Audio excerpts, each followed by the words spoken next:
Right, welcome to the February Full Council meeting. As you know, it's the budget meeting, and so the agenda is quite long, and this evening will include the setting of the Council's budget for the forthcoming financial year. So I'm going to move on without delay. First item is, do we have any apologies, please? Councillor Lonsdale, Mr. Mayor. Any others? No, thank you. Item 2, do we have any declarations of interest? I understand the monitoring officer will now advise councillors that there is a general dispensation which enables you to vote on the council tax proposals at item 10 and the councillors' allowance scheme at item 12 on this evening's agenda. Thank you, Mr. Mayor. Good evening, councillors. As you are aware, at item 10 of the agenda, we have the report setting the council tax for 2024-25. And at item 12, the report setting out the details of the councillors' allowances and expenses scheme 24-25. Given the content of these reports, I am granting a dispensation to all councillors for the duration of this meeting from the restrictions under section 31(4)(a) and (b) of the Localism Act 2011 to allow all councillors to participate in discussions and vote on these items on the agenda without the need to declare a specific interest. Thank you. Thank you very much. Item 3, we will now approve the minutes of the last meeting. Can somebody move them, please? Councillor Shankar. Can I have a seconder? Thank you. So, are there any speakers? It's about accuracy. No. Can I have a show of hands to accept them? Thank you very much. Item 4. So before I proceed with my announcements, I will deal with some housekeeping in relation to the business of this evening's meeting. I'd like to remind councillors of the procedures relating to the setting of the council's budget and council tax for the forthcoming financial year. Under Council Procedure Rule CP 46, I hold discretion to vary the amount of time given to speeches.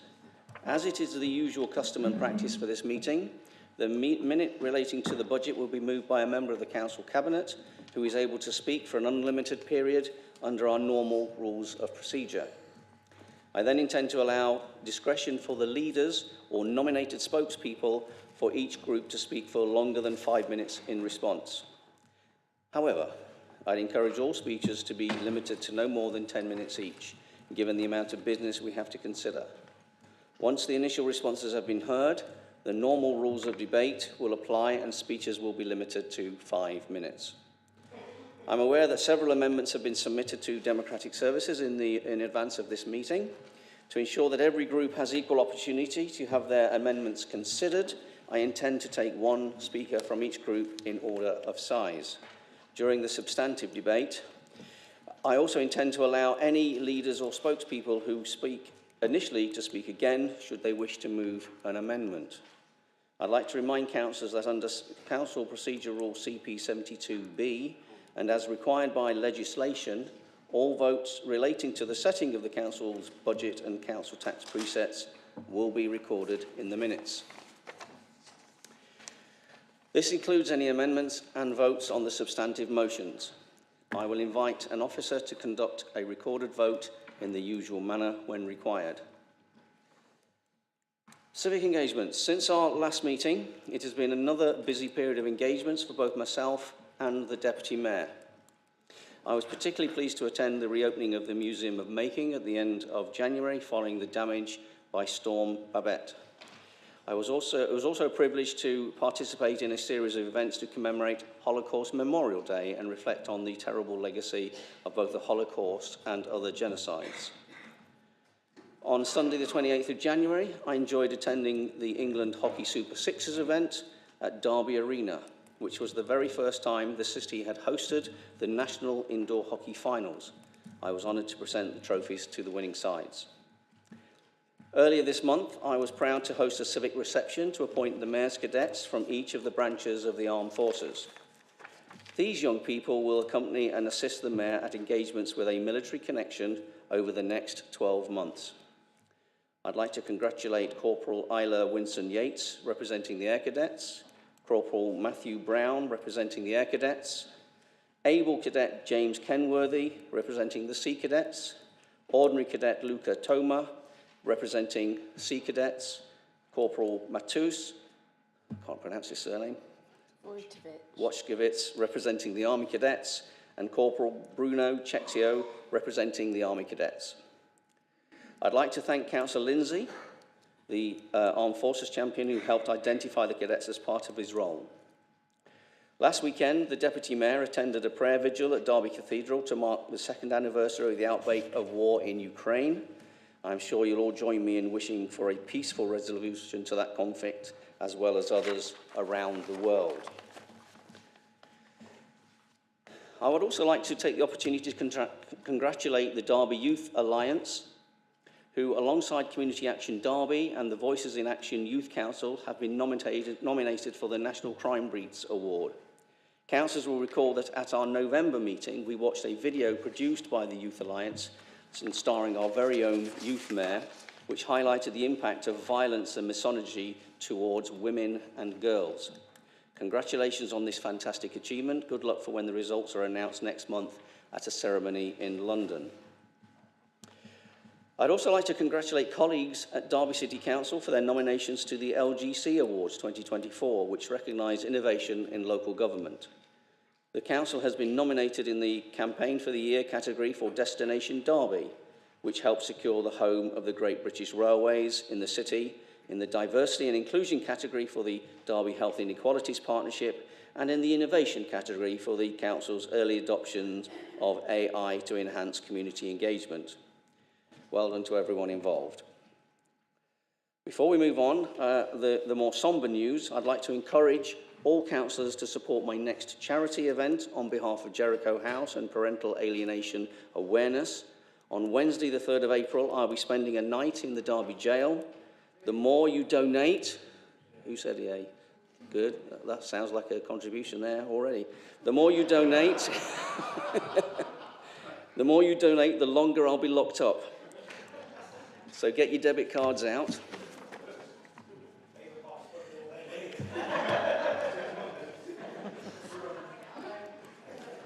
Okay, the next bit is a bit of a sad news. Finally, I'm saddened to report the passing of former Mayor of Derby and Councillor Janet Till. Former Councillor Till served as Mayor of Derby in 2001 to 2002, but she is perhaps best remembered locally as the long-standing chair of the Liversidge Trust, having first taken up the role in 1996. In each of her roles, she was a dedicated champion for those who experienced hardship and will be sorely missed. Janet's funeral is due to take place tomorrow at 3:30 at the Trent Valley Crematorium. I have made arrangements for the civic flag to be lowered to half-mast for the day. So before we pause for a minute's silence, I'd like to offer any councillor who knew Janet an opportunity to offer their reflections. Councillor Dinser. Thank you, Mr. Mayor. Janet was a committed Derby citizen. She was really interested in education and young people, and during her tenure as mayor, she championed these areas of work. She was her heartfelt, emotional input into the work of local communities was second to none in terms of how she contributed as a councillor for her ward, but also as a mayor in terms of championing particularly young people and education, but widely.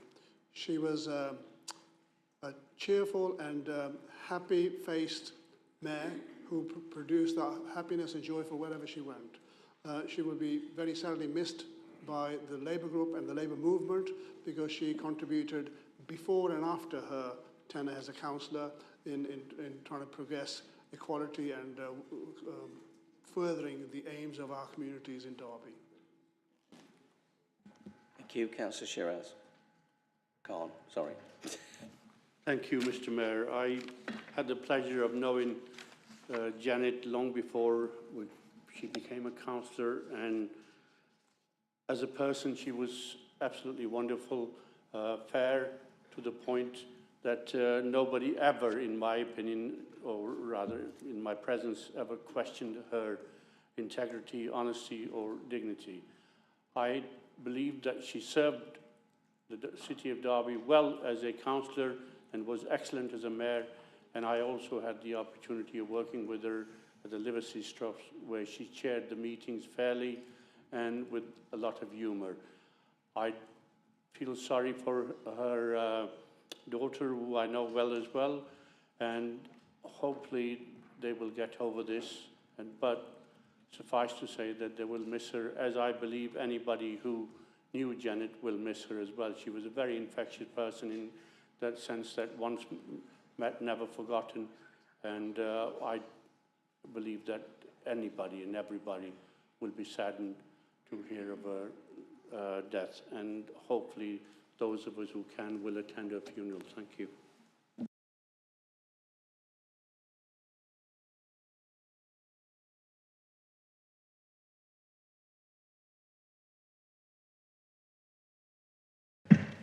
Thank you, Councillor Khan. Do we need to do that now? I just need to, Alex to explain something. Apparently something's going on behind me, which I can't see. Yeah, sorry, councillors. We've had some investigatory work done on the system in the council chamber with the anticipation that we'll roll out some new functionality for the devices that are in front of you. That testing took place yesterday, and it seems like the technicians' names are still appearing on the screen when you speak. I believe it's not appearing on the live stream and only in this room, but sorry for the confusion. Okay, thank you. Do we have any other speakers? I mean, all I can add to that is that Janet was a fine lady.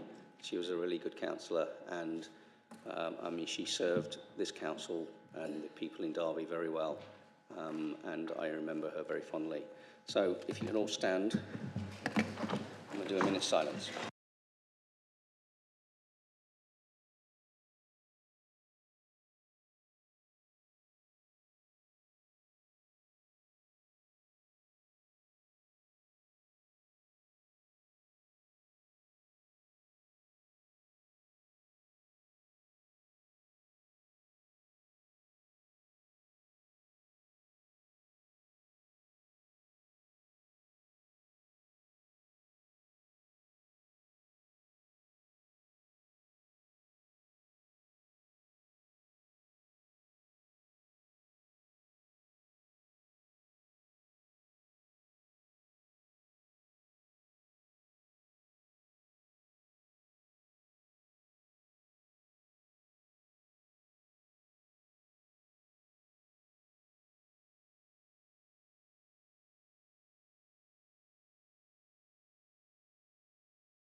Okay, moving on. Item 5, statements by members of the council. I understand there are no statements received.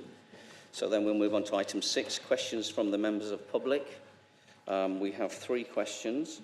The first one is from James Mathers. Is James here?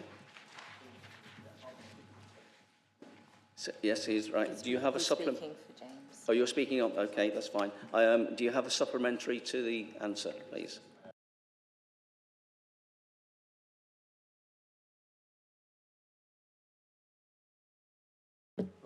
Yes, Mr. Mayor, I have a supplementary question. Please give it. Why are council leaders continuing to give false road safety information to the general public via the Derby Telegraph? Okay, Councillor Swan. We're not. Okay, the next question is Simon Bacon to Councillor Shanker. Do you have a supplementary on your first question? I have, Mr. Mayor, thank you. Councillor Shanker, thank you for your response. 0.3 tonnes of CO2 per tonne of waste seems very low. Is that total CO2 emission, including biogenic and fossil-based, and does it include oil used in the combustion process? Thank you. Councillor Shanker. Thank you, Simon. I'm not 100% sure. I'll find out and let you know. Your second question is from Simon Baker to Councillor Shanker. They're coming thick and fast today, aren't they?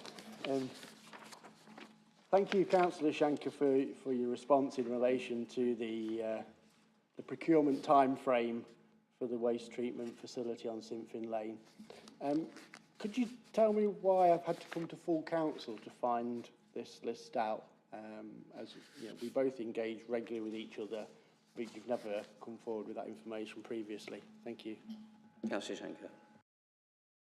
Thank you again, Simon. Had you asked me this question previously, I would have answered it. That's the end of the public questions. Item 7 is questions relating to the Derbyshire Fire Authority or Derby Homes. None have been received. Item 8 is questions from non-council cabinet members to cabinet members. So the first one is Councillor John Wright to Councillor Dinser. You have a supplementary, sorry. I do, Mr. Mayor, thank you. Thank you for the response, and all of it is very helpful. Prior to this year, though, twice yearly clean-up of the A52 was normal. Will you commit to this schedule in the future? Councillor Dinser. Thank you, Councillor Wright, for that. I mean, I think in my answer I did refer to that. There will be a schedule. We have to get permission from Highways England, and that will be done. I did also say that we've actually done more proactive work to actually ensure that people who do fly tip and throw litter when they're driving past on the A52, we will try to do something about enforcing that. And as you know, from Cabinet reports I've taken on behalf of the Labour Group, we've employed a private agency to do enforcement, and I'm hoping that they will also concentrate on the A52. Thank you. Next question is from Councillor Morgan McGeehan to Councillor Dinser. Do you have a supplementary? Yes, Mr. Mayor. Thank you. Through you, thank you, Councillor Dinser, for your response and for the continued work that you've put into to improve the situation around Elstree Hall and Elstree Park. It is regrettable that I couldn't attend the meeting on the 13th of February, although I have to say that we were given something like 48 hours notice for that meeting. I can't flex my diary that quickly. But it's more regrettable that it took 6 months for an update, even though work was apparently happening in the background. Anyway, the essence of my follow-up here is that the essence of this question was about the creation of a single source of truth to put to bed speculation in the community, which was rife and remains rife. So I'd like to ask once again, can we please have an update on the creation of a single source of truth to manage the public's expectations around Elstree Park and Elstree Hall? Thank you. Councillor Dinser. Thank you for that supplementary question. I mean, that's what we are attempting to do. The messages that are going out are jointly by the two lead members, Derbyshire Wildlife Trusts and the City Council. In the last 6 months, after the public consultation, as the question response says, everything was collated, and before something public went out, local councils were briefed, and I apologise if 48 hours were not quick, long enough for you to sort of be there, but hopefully your colleague councils were able to bring you up to speed on that. So we will always try to give a message which is one message from the City Council and Derbyshire Wildlife Trust. It may not have been happening in the past like that before we took control of the administration, but we will continue to maintain that single message jointly in partnership between us, and hopefully that we will, endeavour to continue to do that, as I said before. Thank you. Okay, the next question is Councillor Smale regarding Spondon bus service. Do you have a supplementary? I do, Mr. Mayor. Thank you very much for the answer, Councillor Swan, but can you assure me that the money used to fulfil both Spondon and Mackworth bus services is fair and equitable? Thank you. Councillor Swan. Thank you, Councillor Smell. I think you realise already that that is the case. I think we've been open and transparent. We recognise there are gaps in our services. Spondon is one of those, Mackworth is the other, and we will make sure that we are both fair and equitable. Thank you. Councillor Mulhall, do you have a supplementary for the blue badge question? Yes, I do, Mr. Mayor. Thank you very much for your answer, Councillor Hesselgrave. Obviously, it's disappointing that the blue badge backlog hasn't been cleared yet. So how many people are currently waiting for a blue badge? Councillor Hesselgrave. I couldn't give you that figure exactly anyway because it changes day by day. but it's on the downward slope, and when it says by the end of March 2024, it will actually be before the end of March 2024 that the backlog will be cleared. And then AI will eventually be taking a role in that, which should streamline even further applications and their processing. Of course, I would like to assure all members of the public that if that is the case, clearly a competent person at the end of the decision-making process will look at what AI comes up with. So it will be a human at the end of the loop as normal. Thank you. Councillor Matt Holmes, do you have a supplementary to your question? Yes, thank you, Mr. Mayor. As you can imagine, this is a very frustrating situation for those living nearby and the wider area. The impact is significant, Councillor Swan, as you can imagine. Can I seek assurances that, as Cabinet member, you'll take a very keen interest to ensure that the wall is repaired, therefore allowing the road to fully reopen as soon as possible? The temporary lights regularly require interventions to replace the batteries, and pedestrians, especially the elderly and those with mobility issues, are finding the barriered arrangements a constant challenge. Thank you. Mr. Swan. Yeah, thank you. I can only imagine how difficult it is. I've driven up there myself and had a look, and it is challenging. But as you will be aware, the enforcement has only been brought to house this week, so officers need more time to assess the legal position. Once they have that, I'll be in touch. Thank you. Councillor John Wright, do you have a supplementary to your library question? I have, Mr. Mayor. Thank you. Thank you, Councillor Shanker, for your response. Will you and the officer lead commit to visit all of the community libraries before the end of April to consult with staff, volunteers and community representatives about the delivery plan for the Trust? Thank you. Councillor Shanker. Thank you, Councillor Wright. I think first we've got to recognise that thanks to this administration, all our community libraries are actually open. So me, residents and users and officers can actually visit them. Had your group remained in power, some of them libraries would now be closed. And I think it's important that fact is recognised. And look, let's make it clear, we're committed to keeping the libraries open, not just now, but making them sustainable and remain open long term. If that needs visits, if it needs me to go, if it needs Cabinet members to go, if it needs officers to go and make these visits, that's exactly what we'll do. Thank you. Councillor Smale, do you have a supplementary to your Lodge Lane question? I do, Mr. Mayor. Thank you. Thank you, Councillor Dinser, although it may also fall under Councillor Swan as well. Would the administration commit to support to funding to repair the wall should all the options to find the owner has been exhausted, just like the council's commitment to Darley Bridge when ownership was not established? Thank you. I trust that fall under was a slip of the tongue. No, it is to Councillor Dinser, but I think it's... Well, we don't want them falling under the wall. Councillor Dinser. Yeah, I mean, as you know, Councillor Smale, the officers are doing whatever they can to find out who is responsible for the maintenance and upkeep of that wall.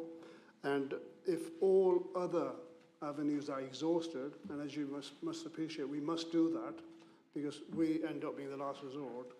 Of course, myself with officers will be looking to see how we can mend to that wall to make it safe for people living, the households that are living on the streets, which are is strengthening and sort of keeping their sort of back gardens really up and straight, but also in terms of any risk to pedestrians and traffic going past. So that is something that is the last resort, and it will be definitely pursued, but we want to make sure we don't leave any stone unturned in terms of identifying who might have been responsible for the maintenance of that wall. Councillor Mulhall, do you have a supplementary to your vaccination question? Yes, I do, Mr. Mayor. I'd just like to thank Councillor Martin for her very thorough answer to my question. So obviously it's great to see that there's lots of work going into trying to raise awareness of how important it is, specifically for parents to get their kids vaccinated with MMR. but does she agree with me that actually there is a need for a public campaign to raise awareness of just how vitally important it is that parents get their kids vaccinated with MMR? Councillor Martin. Thank you, Councillor Mulhall. You do raise a really important question, and the answer to the question just shows what our own public health team have been doing, working with the NHS and with schools and with certain communities where we don't have data, but we anticipate that take-up will be low. Just to make everybody aware that cases from Leicester, where we've had a very serious outbreak of this, of measles in recent months, show that it isn't just children who are affected very adversely by measles. With a lot of the people who've ended up in hospital with the measles have been adults and older people. So in terms of a campaign, there would be a need to be a campaign that, you know, relates to everyone, not just children. Children and parents in some ways are easier to connect with because we're doing that through the schools. I know that the NHS are texting people and reminding adults that they should go for a vaccine, or they've got that option. I would certainly consider, because the delivery of this is responsibility of NHS England, and it goes through GP practices. So we're not directly in control of the delivery, but I will certainly talk to Director of Public Health about whether we could somehow, if there's a value in increasing our public messaging about the need to take up the vaccine. Thank you. Thank you. Councillor John Wright, do you have a supplementary to your AI question? I do, Mr Mayor, thank you. Thank you, for the answer, Councillor Shanker. It's reassuring that these issues are being considered. However, the AI project is already underway, so can this board be expedited, please? Councillor Shanker. Yeah, sure. Councillor Smale, do you have a supplementary to your SEND question? Thank you very much. Councillor Mulhall, do you have a supplementary to your A38 junction? I do indeed, Mr Mayor. Thank you very much. Sorry, everybody, I've got loads of supplementaries. Thank you for your answer, Councillor Swan, much appreciated. As far as I'm aware, if the A38 is given the go-ahead, which I think is now very likely, Highways England will obviously give the council some mitigation funding. So can you confirm whether that funding will be directed to the wards within Derby City that are going to be most affected? So Darley, Mackworth, Alice Street and Mickleover. Councillor Swan. Yeah, thank you for the question. As you'll be aware, this is a National Highways project, and if and when it does go ahead, then we will push for mitigation in those areas. Thank you. Councillor Mulhall, you have another question on public space protection order. Do you have a supplementary? I do indeed. Thank you very much, Mr Mayor. Thank you very much, Councillor Peatfield, for your answer. I think there's ample evidence to suggest that e-scooters and e-bikes are becoming a bit of a hazard, particularly on St Peter's Street. All you need to do is go out and stand outside McDonald's to see the scale of the problem. So can you please get cracking with a public consultation so we can get a ban on e-scooters and e-bikes along St Peter's Street moving, please? Councillor Peatfield. Thank you, Councillor Mulhall. What we have got cracking with is that every 3 months the council reviews the current PSPO and any new additions. The council will consider the local intelligence as well as complaints received, and will work in partnership to discuss how best to resolve those issues, including whether a PSPO is appropriate. So there have been discussions about e-scooters and cyclists on St Peter's Street, but at the moment we're taking an educational approach, working with businesses and organisations such as Deliveroo to highlight concerns. Thank you. Councillor Mulhall, you have another question on the City Centre Summit. Would you have a supplementary? I do not. I'll let Councillor Dinser off. That's the end of those questions. So now we move on to the next item of business, which relates to the setting of the Council's budget. Councillors will find in their agenda packs the minutes of the Council Cabinet meeting held earlier this month relating to the medium-term financial plan, which Council will be asked to approve. Appended to the minute extract is the original report considered by the Cabinet earlier this month and updated consultation documents relating to people's services.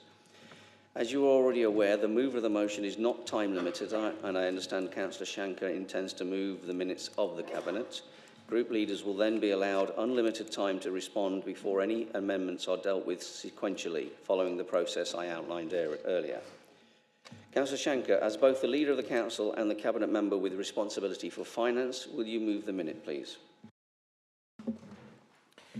Thank you, Mr. Mayor. Yes, I will. Can you, okay, just before you move, can I have a seconder? Thank you. Carry on, Councillor Shanker. Thank you.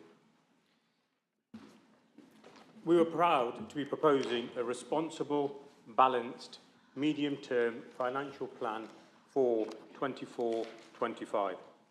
Even as the national financial position for the local government sector continues to remain extremely challenging. Let me start with a few thanks. Firstly, let me thank our Chief Exec, who's actually on annual leave this week, I believe. He's joined us here today for this important meeting. He was at an engagement with me yesterday and spent a considerable amount of time on Monday on the phone to me. Happy holidays, Paul. And we also thank our Finance Director, Alison Parkin, who has been doing a stellar job in her role as our Section 151 officer. And no one would guess it's not even been a year yet since she's been in that role. Also, a huge thanks to Tony Nash, Peter Shilkoff, Janice Hadfield and Ellie Tomlinson, along with all the finance team. And it's fair to say all our officers in whatever part of the council have played a massive part in their response to returning this council to a better financial position. So thank you all. Although this is not necessarily the budget we or anybody else would want to propose, it's the right one, it's the responsible one for now, and will remain ambitious and positive for our city. As we all know, high inflation, interest rates and rising prices have continued to make it more expensive for us to provide services for our city. Meanwhile, demand for services continues to grow in Derby and at councils across the country. Here in Derby, we're particularly feeling the presence of supporting the most vulnerable, including children and older people, as well as rising pressures for homelessness services. The continuation of high street interest rates and the cost of living crisis means that services we buy are increasingly exponentially, and this compounded with a broken care market in both adults and children's services means that we are experiencing inflation of over 30% in some areas.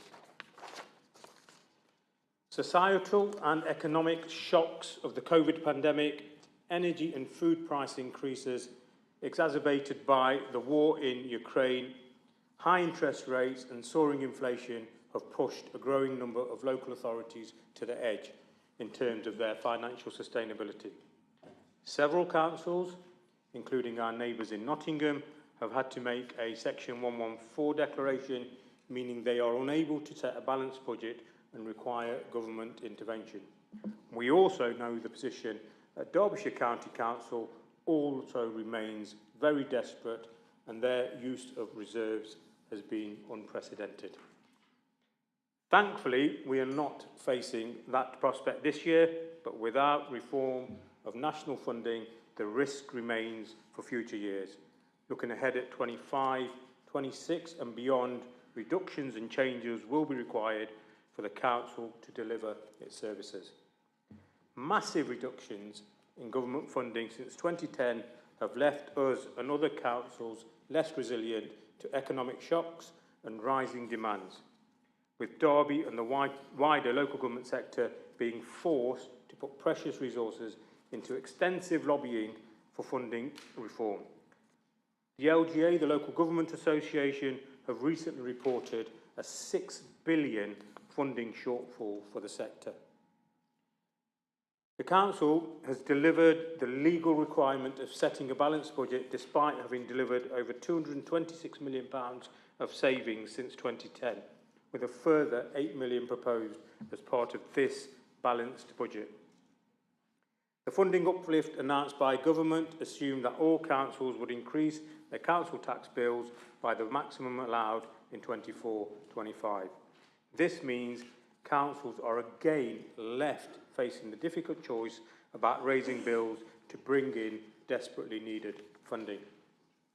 Last year's autumn statement, Mr Mayor, gave no confidence to the sector whatsoever that the much needed reforms we have been waiting for will come.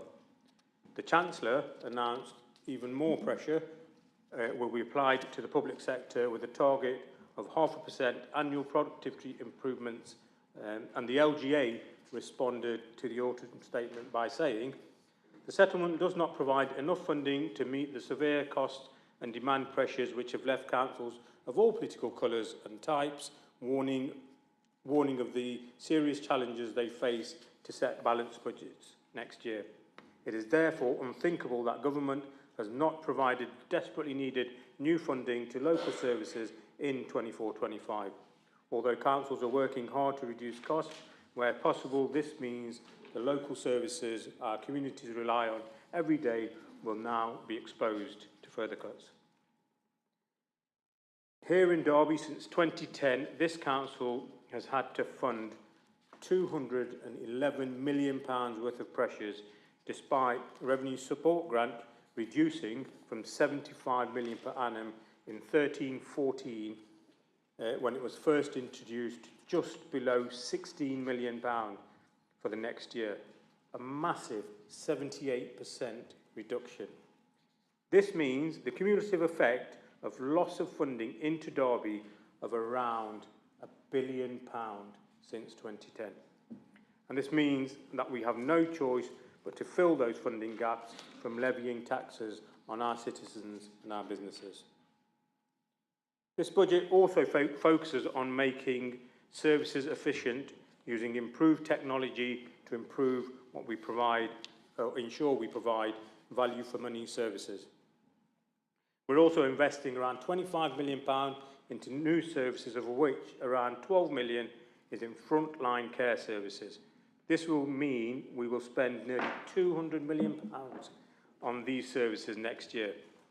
In a recent visit from Ofsted in October last year, they have described our children's services as strong and effective. The rebuilding of the Council's reserves is a priority for this administration as we commit to making this Council resilient. The inherited budget risk reserve was forecasted to be depleted to a balance of zero by the end of this financial year, from a healthy balance of £36 million back in 2018. Our budget strategy proposes to replenish reserves by £10.8 million over the next 3 years, and this budget is the first step to deliver that, with £4.1 million being put into reserves next year. That's the responsible thing to do. The capital budget is ambitious yet cautious, with a programme of £449 million over the next 3 years. We are committed to regenerating our city centre, and we will see during next year, 2025, our Olympic year, with the opening of the Market Hall and the new performance venue at Beckettwell. Also, partner and anchor institutions like the University of Derby will bring on major schemes like their new business school. Our newly appointed partners of Vinci and Ion Developments will be a catalyst to securing more private investment into our city to ensure that we deliver our ambition. The budget will ensure that we continue to support employment in Derby, where we've already created 400 new jobs so far this year. We will continue to provide investment into our housing stock with a £125 million housing programme, and have to date this year alone delivered improvements to over 200 homes. Despite the financial challenges we face, we have achieved a great deal this year. We are working collaboratively with our partners and businesses, maintained the library provision across the city. Ashgate Nursery has been kept open. We've improved access to waste disposal sites and there is increased confidence in our city and in our city centre. Fiscal responsibility, Mr Mayor, is being delivered. It is evidenced in this year's budget, also in the current year.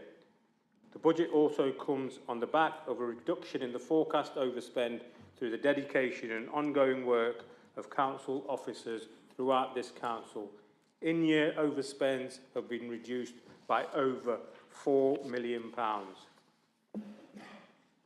From the day our budget proposals were released for public consultation in December, I have on many occasions said if anyone has ideas or suggestions to improve the budget, then me and my administration are all ears and totally prepared to accept any changes that will result in delivering value and better services for our residents, as long as they fulfil the basic theme to maintain a responsible approach to the council finances and do not compromise the commitments we made in our manifesto to the residents of Derby.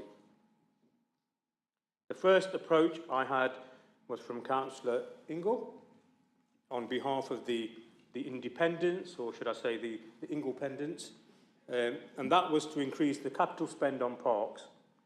We have already accepted this, included it in our proposals prior to the budget that went to Cabinet on Valentine's Day. An extra £750,000 was added to the Parks programme for the next 3 years, now totalling £1.5 million of investment into our parks over the next 3 years. I'm also grateful to the leader, and particularly the deputy leader of the Conservative group, who have recently engaged to discuss improvements that can be made by restoring funding for our gully cleaning services and environmental health officer provision in both housing and food safety. Again, sensible and affordable, and that can be incorporated into this budget, having also been duly checked by our finance director, and we'll see more in an amendment proposed by the Conservative group later this evening. I've also had some engagement with Councillor Hudson and Kerr on the budget proposals. Unfortunately, we've not managed to reach an agreement on those proposals because we will hear shortly, I'm sure, from Councillor Kerr. I still don't quite understand what them proposals are, and I'm not sure, in fairness, if Councillor Kerr understands what those proposals are. I'd like to thank everyone that has engaged in this process and must mention the success of the first Marketing Derby bondholder session on our budget, which has attracted many new businesses and partners who have never before engaged with the budget process. Mr Mayor, I propose that this budget to the Council, as it is responsible, necessary and deliverable, and subject to the amendment that we will hear from Councillor Smale, I recommend we all approve this responsible budget this evening. Thank you very much. So next I'll do it in order of party size. So we've now got the Conservatives, Councillor Hassell, and as I said earlier, any amendments will be done after all the leaders have spoken. Okay, so if you just do your budget speech. Sorry? Pardon. Councillor Peatfield. Before you jump the gun, I do confirm that I will reserve my right to speak. Thank you very much. Councillor Hassell. Thank you, Mr Mayor. In what I hope will be a stark contrast to last year's budget meeting, I have no wish to emulate Councillor Shanker's performance as opposition leader. As such, my group won't be playing immature games and unhelpful games by holding the administration to ransom and wasting this chamber's time looking for ways to undermine and seeking multiple votes before a budget is passed. We do have an amendment, as has already been advised, to the proposed budget this evening, but we have been open in our approach and have kept the leader informed of its contents, and Councillor Smale will propose this in due course. It is with a great deal of irony, Mr Mayor, that we're faced this evening with a budget, a Labour budget, that has been based on the maximum council tax precept increase, something which in recent years the very same group has seemingly been so vehemently against. Yet, despite having an extra £2 million from the government settlement, Labour have chosen to continue with the maximum increase. I just wonder, Mr Mayor, if this administration has exhausted all avenues before arriving at this action, or if it conveniently fits into a narrative of blaming others to cover their own inadequacies or political motives. I do wish to give some clarification on some remarks made earlier, Mr Mayor, that Labour has sort of alluded that the previous administration wanted to close all libraries, which is clearly utter nonsense, and while sadly we didn't see our plans come to fruition, it would appear that Labour have just rebadged our proposals and are now offering them up as their own, which is absolutely fine, Mr Mayor, as what is important is the outcome, which is a sustainable future for all of our libraries. But however, wouldn't the mature thing be to say that actually your idea wasn't that bad, it does have merit, and we will continue with that. Mr Mayor, no one has a monopoly on good ideas, and a good idea is just that, regardless who thought of it. I remind Labour that they have yet to deliver on libraries themselves, and there's some work to do before we can say all of our libraries are safe. However, I do wish them well with their endeavours. Labour has also stated that the Conservatives wanted the city centre to be a ghost town. Well, have they seen the Becketwell development that they've mentioned tonight? The Condor building, the Becketwell Arena coming up out of the ground, and Castle Ward and the Nightingale Quarter.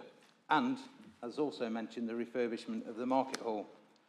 Labour will have us all believe that these fantastic city-shaping developments were all initiated just after May last year under their tenure.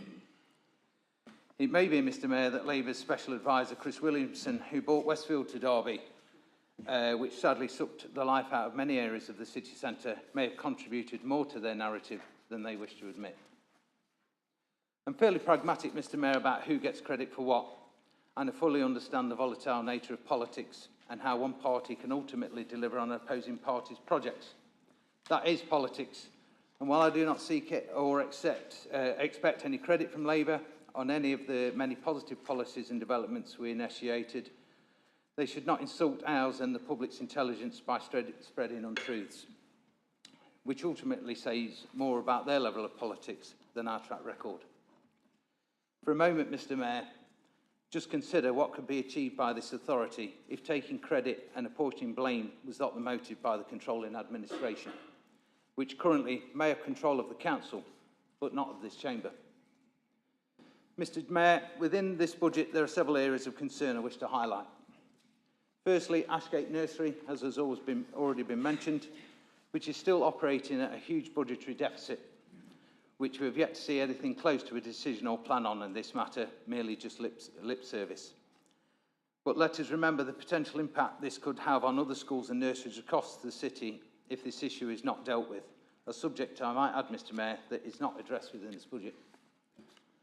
Then we have free bulky waste collections, something promised in the last Labour manifesto, but in a bid to merely tick a box that rather than actually deliver anything of substance, we've been promised just a 2-week period per year where residents can have larger items disposed of for free. However, there is an uncertainty, Mr Mayor, of how far and wide this proposal can be accessed in such a short period of time and what potential impact on the service after these 2 weeks have ended will be, with the team more than likely having to play catch-up for several weeks as a consequence of potential further budgetary pressure. We further have the promise of a non-appointment day at Rainsway Tip, and while I agree we need to help those who struggle to make a pre-booked appointment, I do not think a free-for-all is the answer. It should also be noted that this proposal is likely to cost the authority in the region of £1.4 million over the next 4 years, money it can ill afford. While on the subject of waste removal, it would seem appropriate to mention the Simpin waste plant and the subsequent lack of action from the leader of the council when so much was promised prior to the last election. Sadly, his reticence and contempt for his residents in Simpin is only compounded by silence on the subject. Would it not be at the very least a courtesy for Councillor Shanker to admit he is no nearer to closing the plant now than when he was in opposition? In fact, he could be totally honest and admit closure was never something within his individual control. Clearly, the comfort of being in opposition, where you can promise everything while never having to deliver, is now coming back to bite him. However, there are serious financial implications resting with the plant's future, both in terms of pressures and savings, and in the best interests of the city, the leader really needs to stop dithering. However, the area of the budget I have most issue with is the proposed increase of AI through council services and the potential savings attached to them. AI technology can bring benefits, but it should only be delivered in the context of complementing the current service delivery or improving it. There will no doubt be many members who have received emails and phone calls from residents who have had a far from perfect encounter with Darcy and Ali, and as a consequence have given up trying or have been cut off when selecting options within the system. It would have been my hope that the priority on getting Darcy and Ali functioning flawlessly would have been the remit here, rather than running before we can walk. Instead, we're extending this technology further when we have yet to absolutely prove the case that AI can work as good as its human counterpart. Furthermore, these proposals are suggesting that AI is introduced into our adult services, and while I appreciate there will be safeguards in place, it's safe to say that there will be a general lack of confidence of AI being able to undertake tasks currently trusted to a physical member of staff for such an important service area. There is also a feeling that this move is very much the thin end of the wedge when it comes to job losses. And while there are a small number of agency roles at risk aligned to these proposals, it can only be seen as a direction of travel that will no doubt unsettle our workforce into thinking it is only a matter of time before AI comes for them next. The 4 million savings aligned to this move has also asked to be questioned, as there's little in the way of evidence to back these numbers up. We have a delicate line to walk with our finances, and it is wholly inappropriate and dangerous to take what is a gamble, with so many potential adverse effects that could be realised from this move. I think I speak for many in this chamber when I say it would be the responsible thing for this administration to really look at their proposals regarding AI and decide if this is good for the council, if this is good for council staff, and if this is good for the city and improve public service delivery. My hope is they will think again, Mr Mayor, and put the council, the staff and the public first. In conclusion, Mr Mayor, this first budget from this Labour administration leaves a lot to be desired. We have had lots of talk, but little in the way of action, which may be an unfortunate byproduct of all our elections, in that the controlling administration feels no pressure from an impending election to get on with the job of delivering for the city, which this Labour administration really needs to get on and do. Thank you, Mr Mayor.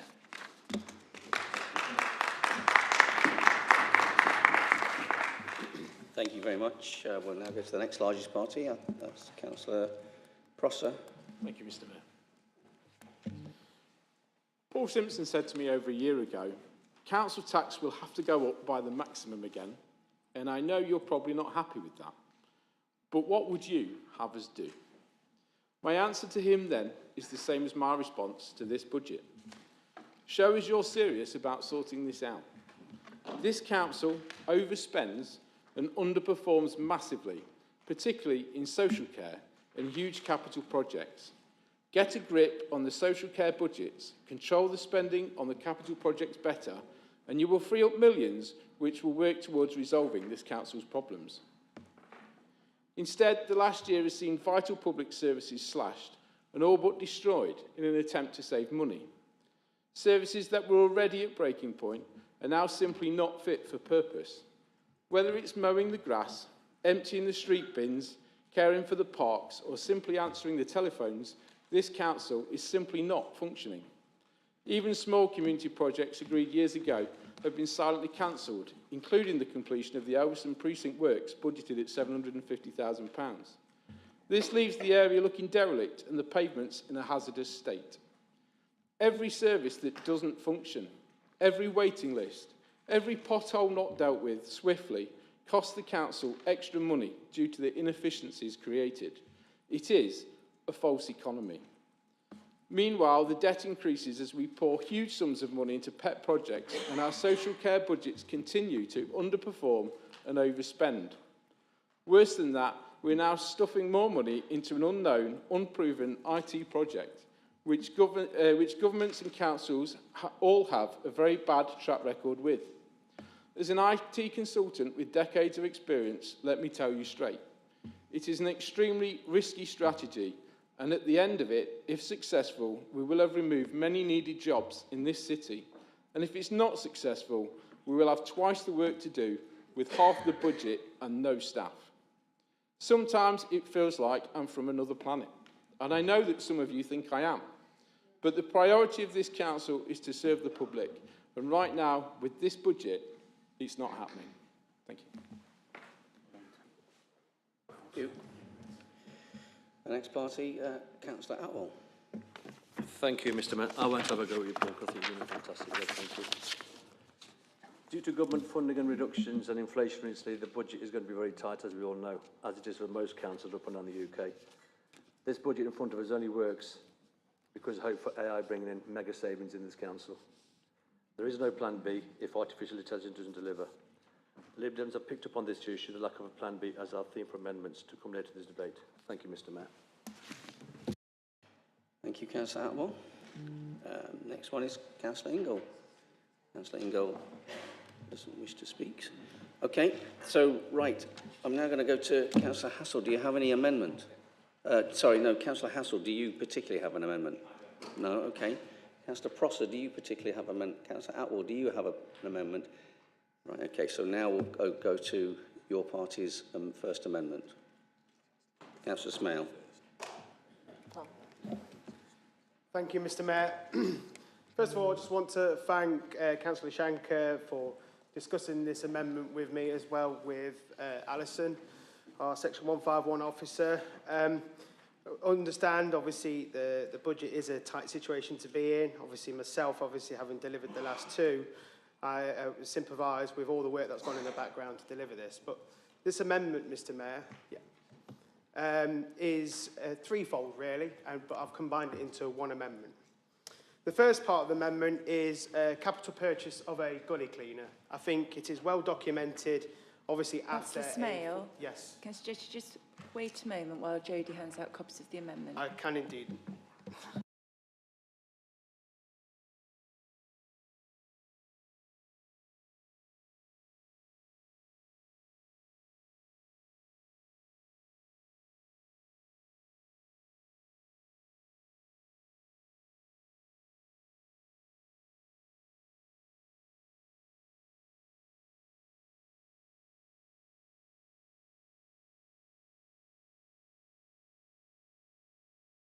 Please. Councillor Smale, please continue. Thank you very much, Mr. Mayor. Apologies for steaming far ahead there. Our first part of the amendment is obviously regarding a gully cleaner. Obviously, after a full council question from a resident to Councillor Dinser, obviously transpires that we only have one gully cleaner for the entire city. I think with the recent floods and the recent torrential rain that we've had recently, I feel that there's progress to be made there by increasing or using our capital budget with our headroom contingency to purchase a gully cleaner that can help complement the one that we currently have. Obviously, that comes with obviously a 2 FTE operative costs to help operate the unit. And obviously, I would hope our Street Pride colleagues will then be able to devise a more proactive plan that can help clean our gullies in the north and south of the city. Our second part of the amendment is weeding in the city. Councillor Smale, before you continue, can I just be clear that you want to take all these as one amendment? I do. It's written as one amendment. Fine. Mr. Mayor. Yeah, I did this to try and improve efficiency of this meeting. The second part of the amendment is weeding. I think we only have one weeder. We have the equipment and one operative. And I've certainly noticed in my own ward in Spondon, and I think colleagues in most of our wards have noticed the difficulty of weeding in our constituents and obviously or in our constituency, which has caused an uptick in complaints about weeding, especially by the curbside. We do have the equipment, we just don't have the operative to run it in place. So we are proposing to use obviously a reduction of pressures in the children's placements pot, which is the £2.4 million. That's obviously come to fruition, and that operative will then be able to operate the machinery. The third part, whilst it isn't so much a sexy subject for the public to understand, I remember my time as a cabinet member that food safety and housing was a pressure for for any administration, not just us, but also the current administration. I know there's been an immense backlog in food safety inspections and across all of our establishments in the city. So I am proposing that we increase this by introducing a second or another officer into that team to help support them and to reduce that deficit so that our food safety team are in a healthy place moving forward. That's also said with our housing officer team. Obviously, housing inspections need to continue, and we know that there's some pressures around there. And obviously, these two environmental health officers will then complement these teams. Mr. Mayor, that is the basis of the entire amendment. It is being fully costed, and I want to thank Alison for this. It doesn't eat into a great deal of the additional money that has come forward. I want to thank Councillor Shanker for being open with me, and obviously we've had extensive discussions around this, and I think we've come to an agreement that hopefully this amendment can be accepted, which will see some benefits across all of our wards in Derby. Thank you, Mr. Mayor. Thank you, Councillor Pell. Is that correct, Alison? Yes, Mr. Mayor, we're happy with the costings and the funding streams. I'd just like to clarify, because I can see there's probably some raised eyebrows from some parts of the chamber in terms of the funding. As part of the final settlement, we were allocated some monies as part of a 500 million national allocation for social care. So you can see in the funding allocations that the monies that we identified in the budget has been replaced from that additional grant that we received post writing of the budget report. So I'm happy with the funding streams and the calculations. Okay, thank you for that clarification. So this is a perfectly legal amendment. Do you have a seconder? I should have. Thank you. Would you like to speak? So reserve my right to speak, Mr. Mayor. Thank you. Do we have any other speakers on the amendment? Okay, I'm going to take this to a vote. All those in favour? Oh, sorry, it's going to be recorded. I beg your pardon.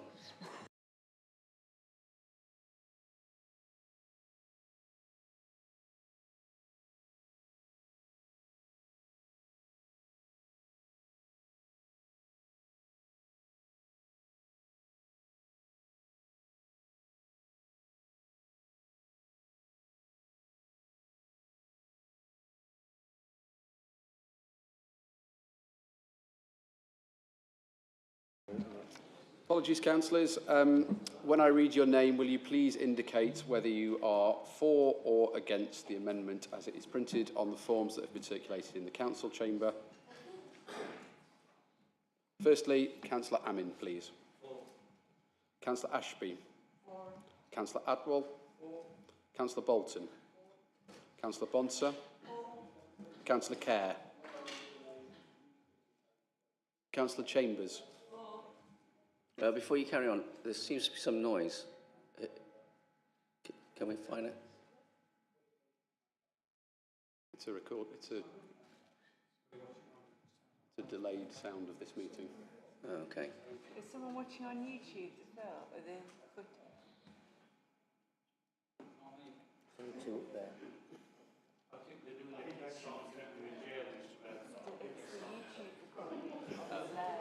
Okay, thank you. Just carry on. Might be able to mute it in a moment. Yeah. Bear with me. Councillor Dinser, please. Councillor Evans. Councillor Eyre. Councillor Falk. Councillor Hassel. Councillor Heselgrave. Councillor Alison Holmes. Councillor Matthew Holmes. Councillor Hudson. Councillor Celia Ingle. Councillor Phil Ingle. Councillor Kaur. Councillor Jangir Khan. Councillor Shiraz Khan. Councillor Kozlowski. Councillor Kuss. Councillor Lakin. Councillor Lindsay. Councillor Lonsdale. Councillor Martin. Councillor Morgan McGeehan. Councillor Mulhall. Councillor Nawaz. Councillor Onwaha. Councillor Pandy. Councillor Patterson. Councillor Pearce. Councillor Peatfield. Councillor Potter. Councillor Poulter. Councillor Prosser. Councillor Rawson. Councillor Repton. Councillor Ralston. Councillor Sandhu. Councillor Shanker. Councillor Smale. Councillor Swan. Councillor Truella. Councillor Whitby. Councillor Wilson. Councillor Cecile Wright, sorry. And Councillor John Wright.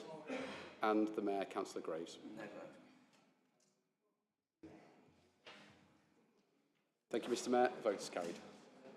Thank you. So now we're speaking on the amended motion. Okay, so the next party is Reform. Do you have any amendments? Councillor Coss? It might be worthwhile handing the amendment out first and then speaking on it.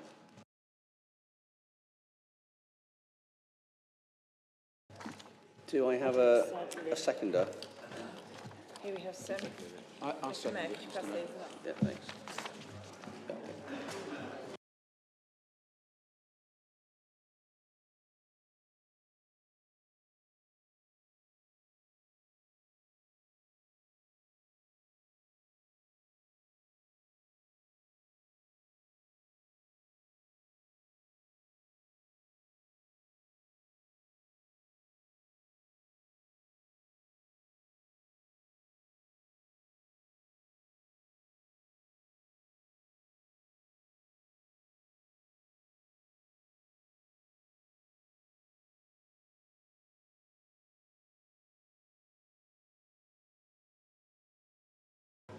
Okay, can we have quiet, please? Councillor Coss. Mr. Mayor. Can we please have quiet? Councillor Coss. Thank you, Mr. Mayor. The government has hit us with the highest tax burden in 70 years, along with record debt, record borrowing and record waste. Council tax rises hurts the poorest households the most in our society, which has increased here in Derby by 70% in real terms in the last 30 years. If a 5% council tax increase is voted in today, then this means another tax increase that is above inflation rate, a tax increase that is above the national average expected wage increase, a tax increase that is above the national average expected increase in house prices. This is wrong, and it is unfair to keep asking taxpayers to dig deeper. We should be helping people by not increasing taxes above expected wage increases, especially as these rises will put many households under even greater financial pressure. Therefore, we have put an amendment into the budget, and I'd like to thank Alison Parkin for helping our group with the amendment. The amendment is as follows: that the budget is amended to include council tax discount of 2% for every household that pays their council tax on time. The discount will be awarded in the following financial year. This amendment has three key effects. Number one, this amendment will bring the council tax down, which will help many people across Derby. Number two, Derby's non-collection rate of council tax is one of the worst at 6.9%, falling below the average of all English unitary authorities, which is at 4.1%. Therefore, if we give the discount to those who pay and those who pay on time, this will give an incentive to people and increase the collection rate, hopefully bringing Derby to the national average or even above, saving the council a huge amount of money in tax collection and in resources when it comes to chasing unpaid tax bills. Number three, we hear from officers in the past that not increasing council tax to the maximum causes a knock-on effect for future budgets, as tax reviews for the future years will have to be adjusted. This is a credit to the taxpayers' council tax bill, which does not have the same knock-on effect to our long-term planning of council tax revenue other than what is shown in the amendment.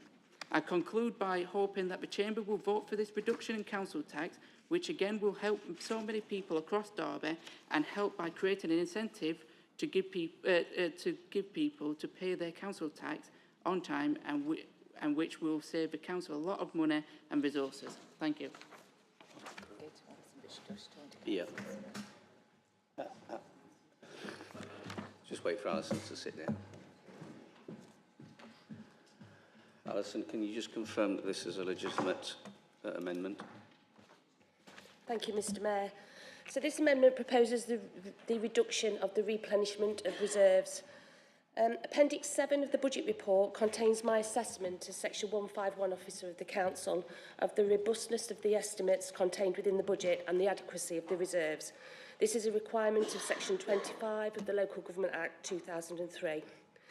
Under Section 26 of that Act, it's not considered appropriate for the balance of the Council's General Fund Reserve to be less than that determined by myself. Council is required to have due regard to my advice prior to setting the Council's budget requirement and the setting of the Council tax. In forming my opinion, I have considered, firstly, the MTFP is not balanced over the 3-year period. Years 2 and 3 of the budget have gaps of 13.9 million, rising to 15.5 million respectively. Secondly, as a Council, no different to the whole of the sector, will continue to experience increased demand and costs for our services. Inflation has not stabilised, the cost of living crisis continues to impact on our residents, and our statutory commission services rely on market providers where in many cases we have little control over the cost. Our reserves are set at a level that recognises the financial risks facing the Council. With the budget risk reserve forecast to be depleted by the end of the financial year, and the general fund balance forecast to be below my recommendation, which is between 3 and 5%, I would not recommend a deviation away from our strategy of rebuilding reserves in the medium term, including 4.1 million as part of next year's budget. In terms of the budget amendment being proposed, the figures are untested. We have no current evidence to base the assumptions that council tax discounts will generate an increase in collection rates. We have to be realistic that there are situations where households can't pay as opposed to won't pay. There is a risk that this could cost over £2 million should the assumptions contained within the amendment do not materialise. Can you just clarify that it's a legitimate amendment? It's a legitimate amendment, but my advice is not to reduce the reduction of the reserves. We heard your comments and I understand that completely. Okay, Councillor Evans, you seconded this. Would you like to speak? Or do you want to talk to... Would you like to speak? I'd like to speak. Thank you. Thank you, Mr Mayor. I've been a councillor 8 years, and every year, I think there might be one, there's been a council increase, and it's always been the maximum. And we do keep hitting the people of Derby every year, and it's not fair. It's got to... The brakes need to go on it. And this proposal does that. It's sensible, it's manageable, and I know we've had some fear portrayed here of what could potentially happen. But however, I think if it's managed correctly, it will be successful and it will do this council proud. The money will come in, there'll be less debt, and everything should continue as it should, really, without hitting the people of Derby with even more tax. Thank you. Thank you. Councillor Hassel. Mr Mayor, under CP42, can I request a short adjournment for this meeting to discuss, please? On what grounds? For what purpose? Because of the potential impact of this, we need to discuss it. It has a compounded effect on the future budget of this council. It can't just be... So do you want an adjournment so you can speak amongst your own members, or do you want an adjournment so you can speak to officers? Officers and my own group, okay, please. Then well, I'll have an adjournment and we'll meet in Mayor's Parlour. If the leaders of all parties would like to join us.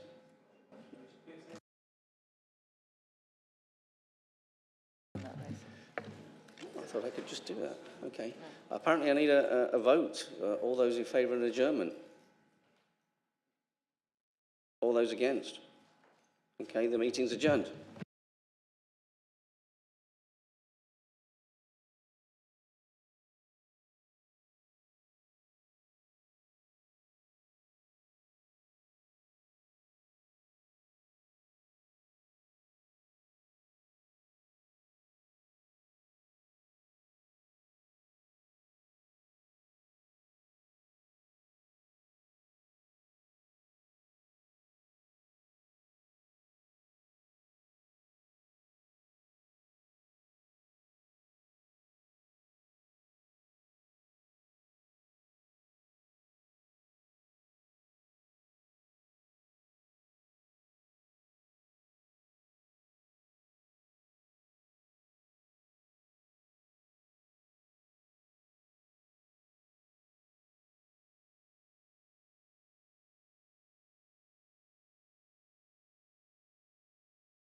Please be seated. Oh, sorry. Wait a minute. Wait for me. Yeah, excellent. Now you can be seated.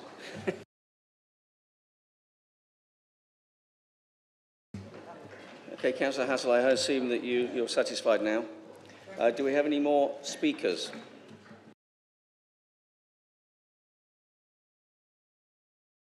Okay, so we'll take it to the... Oh, sorry, Councillor Prosser. So, just a quick one, just to clarify. A lot of us here will remember prompt payment discount on your energy bills. It was something the energy companies employed, which meant that people paid early and then it was less hassle for them to collect any debt.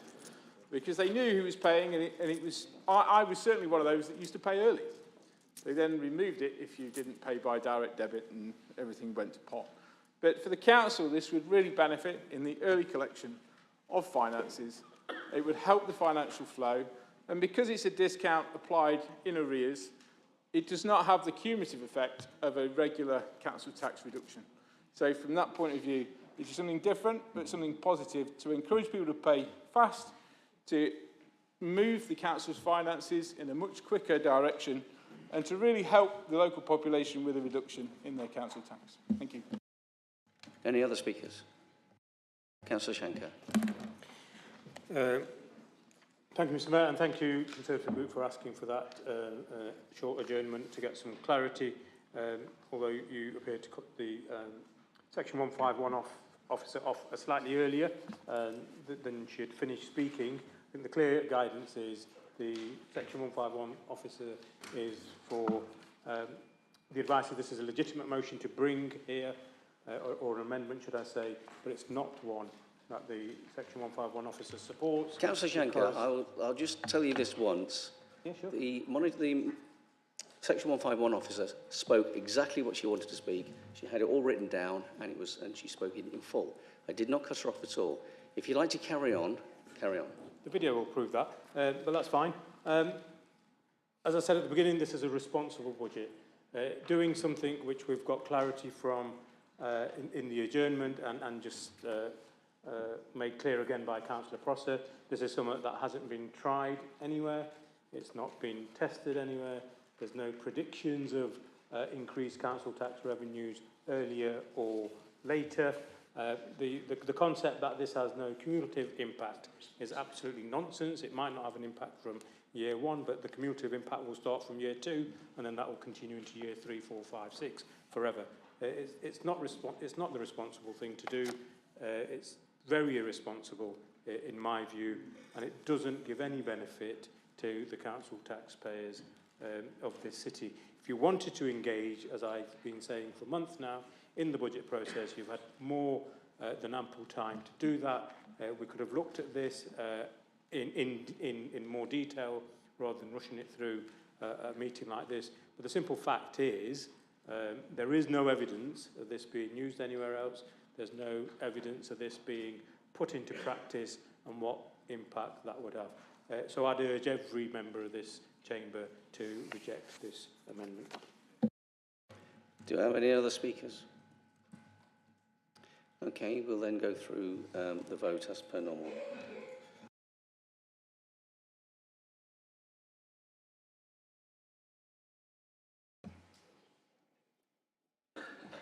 Thank you, Mr Mayor. When I read councillors' names, will you please indicate whether you are for or against the amendment as it is printed on the forms of amendment that have been distributed in the council chamber. Councillor Amin, please. Against. Councillor Ashby. Against. Councillor Atwell. Against. Councillor Bolton. Against. Councillor Bonser. Against. Councillor Kerr. Against. Councillor Chambers. Against. Councillor Dinser. Councillor Evans. For. Councillor Eyre. Abstain. Councillor Falk. For. Councillor Hassel. Abstain. Councillor Hazelgrave. Against. Councillor Alison Holmes. Abstain. Councillor Matthew Holmes. Abstain. Councillor Hodson. Against. Councillor Celia Ingle. Abstain. Councillor Phil Ingle. Abstain. Councillor Kaur. Against. Councillor Jahangir Khan. Against. Councillor Shiraz Khan. Councillor Kozlowski. Against. Councillor Kuss. For. Councillor Lakin. Abstain. Councillor Lindsay. For. Councillor Martin. Councillor Morgan McGeehan. Councillor Mulhall. Councillor Nawaz. Councillor Onwaha. Councillor Pandy. Councillor Patterson. Councillor Pearce. Councillor Peatfield. Councillor Potter. Councillor Poulter. Councillor Prosser. Councillor Rawson. Councillor Repton. Councillor Ralston. Councillor Sandhu. Councillor Shanker. Councillor Smale. Councillor Swan. Councillor Truella. Councillor Whitby. Councillor Wilson. Councillor Cecile Wright. Councillor John Wright. And the Mayor, Councillor Graves. No vote. That completes the voting. The amendment is lost, Mr. Mayor.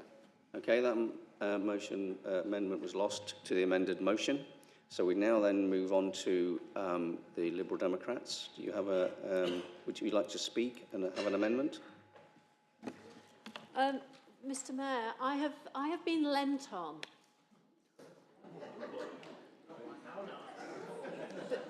The adjournment. Do you wish to make a complaint?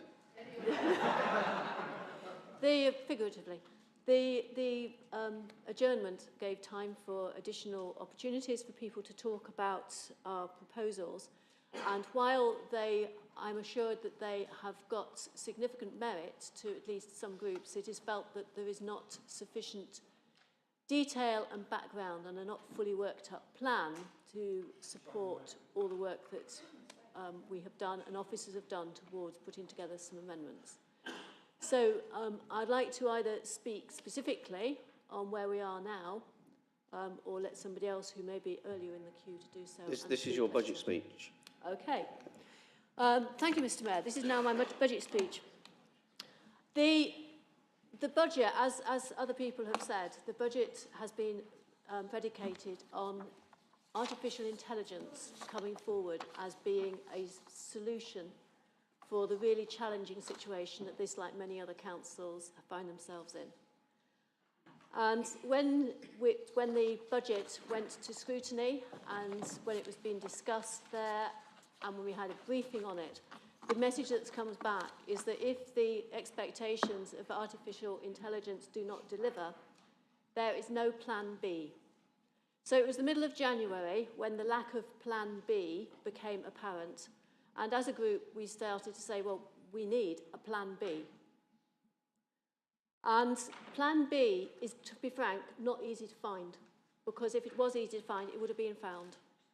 So we hadn't come up with a plan B. What we'd come up with was actually plans B1, B2, and B3, which together could help support some of the financial challenge that we will certainly feel if AI does not deliver. And they relate to three aspects of the council and the way Derby and the council work together. We would like Derby and the city to be much more working together, to be working with each other rather than being done to and done by. So the first thing is to actually make much better use of volunteers. We have volunteers supporting council services at the moment, whether it's in schools, whether it's parks, whether it's within the Live Well scheme. There are loads of areas where we will welcome in parks. We will welcome in volunteers, but we don't actively go out and recruit them.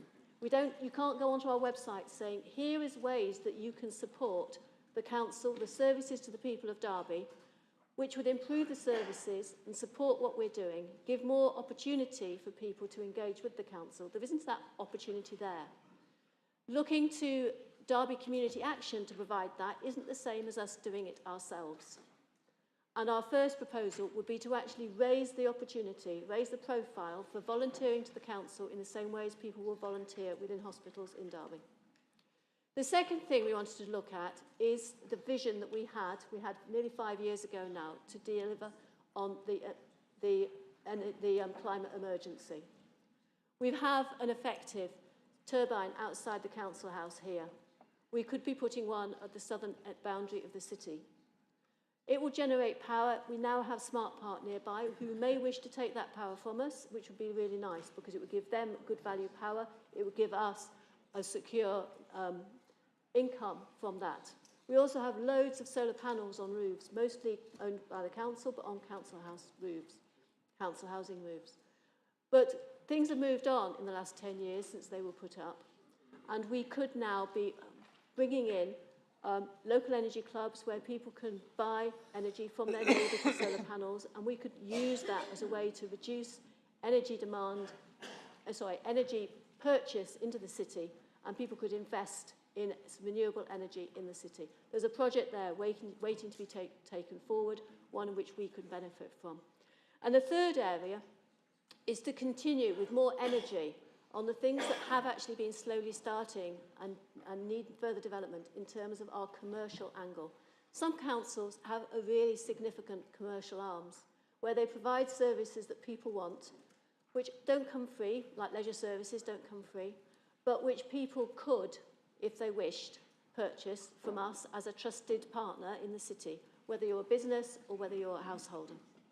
There is lots of opportunity there that we could be taking forward, but we need a bit more oomph, a bit more vision, a bit more professionalism in being a commercial entity than we have been so far. We've moved down that route. There is a lot further we could be going, just needs a bit more support. And that would have been the third amendment. I hope we can take this forward in the coming year in other ways. Councillor Kerr, thank you very much. Okay, the independent group, don't want to speak, don't want to put an amendment forward. Does anybody else want to speak on the budget? Thank you, Mr. Mayor. Just a quick one, really, on the parks and the welcome investment in parks. It's something which the previous administration made a very significant investment into, commitment to deliver improvements to play areas, which are obviously a vital recreational activity and facility in all of our wards. Other members no doubt have their own examples, but in Mickleover ward, we've got a play area in particular in need of urgent refurbishment and repair, Bramblebrook, which is on Devonshire Drive. I understand that the Parks Department have stated that the parks chosen for funding will be based on need and criteria, in quote marks.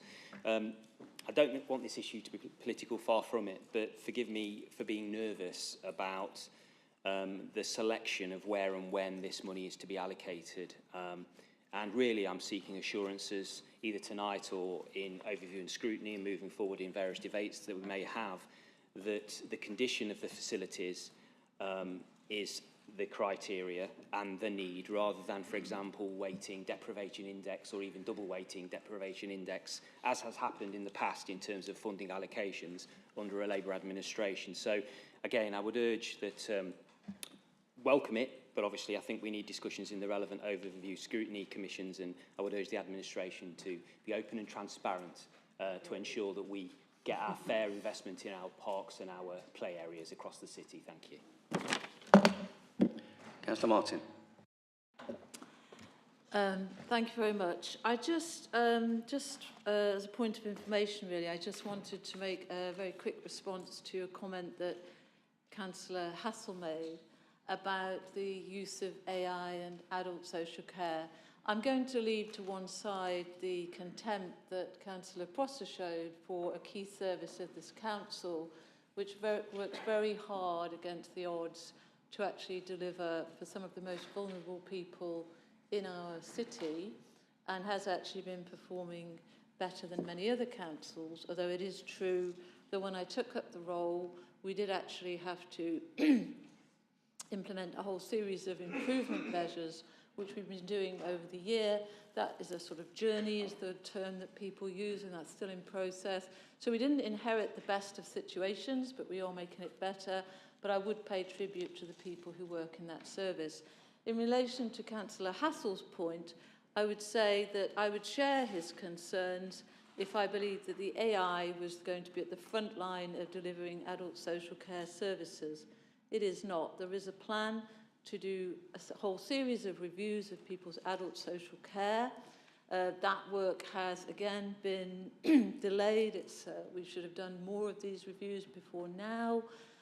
So that is now being put in place. And all of those reviews will be undertaken by human beings, OTs.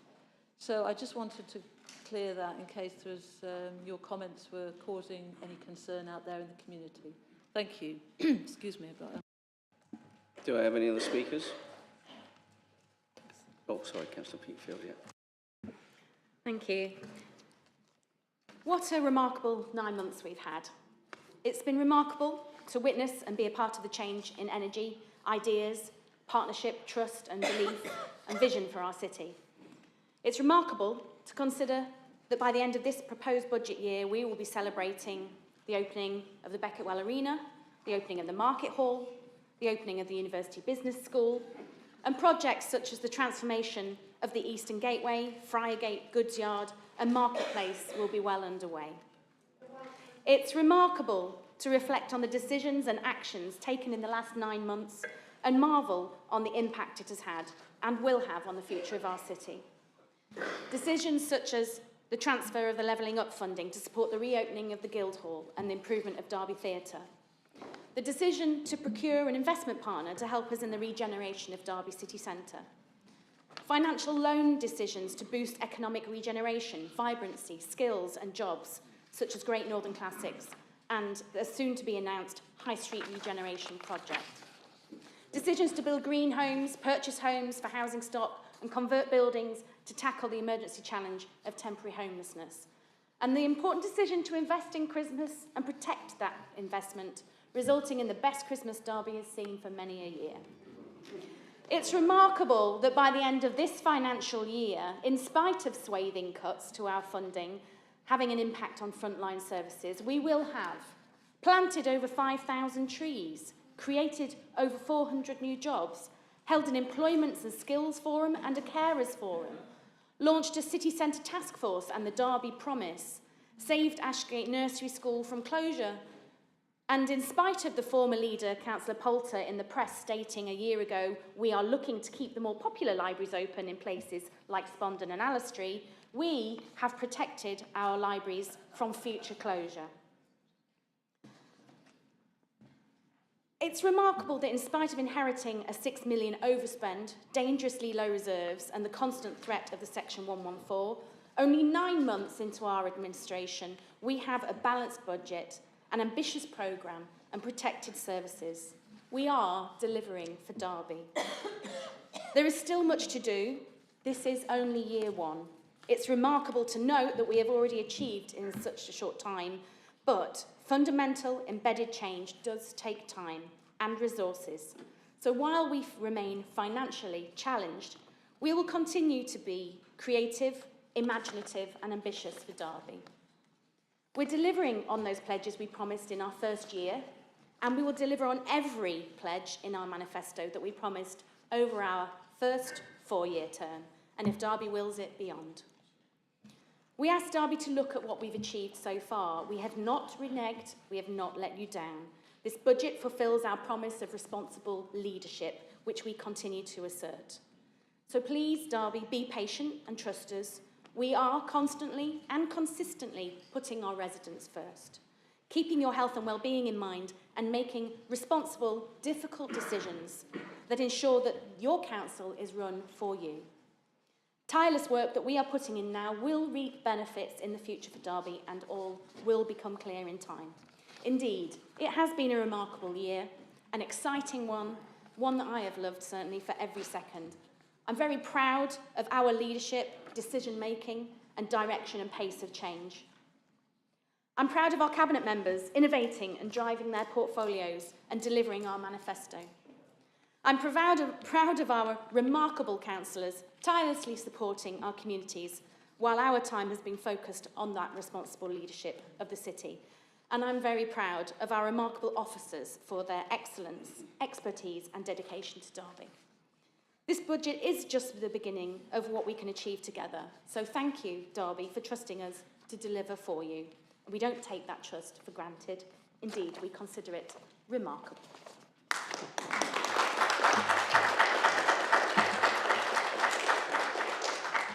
Thank you. Councillor Pattison. Thank you, Mr. Mayor. Listening to tonight's speeches from the Labour administration, I find myself wondering what has happened to an issue they placed as their top priority over the past few years. an issue that they campaigned so passionately for in opposition, an issue that they brought up at every full council. I'm of course referring to climate change. In their manifesto ahead of the last election, they stated they would put climate change at the forefront of every decision they take.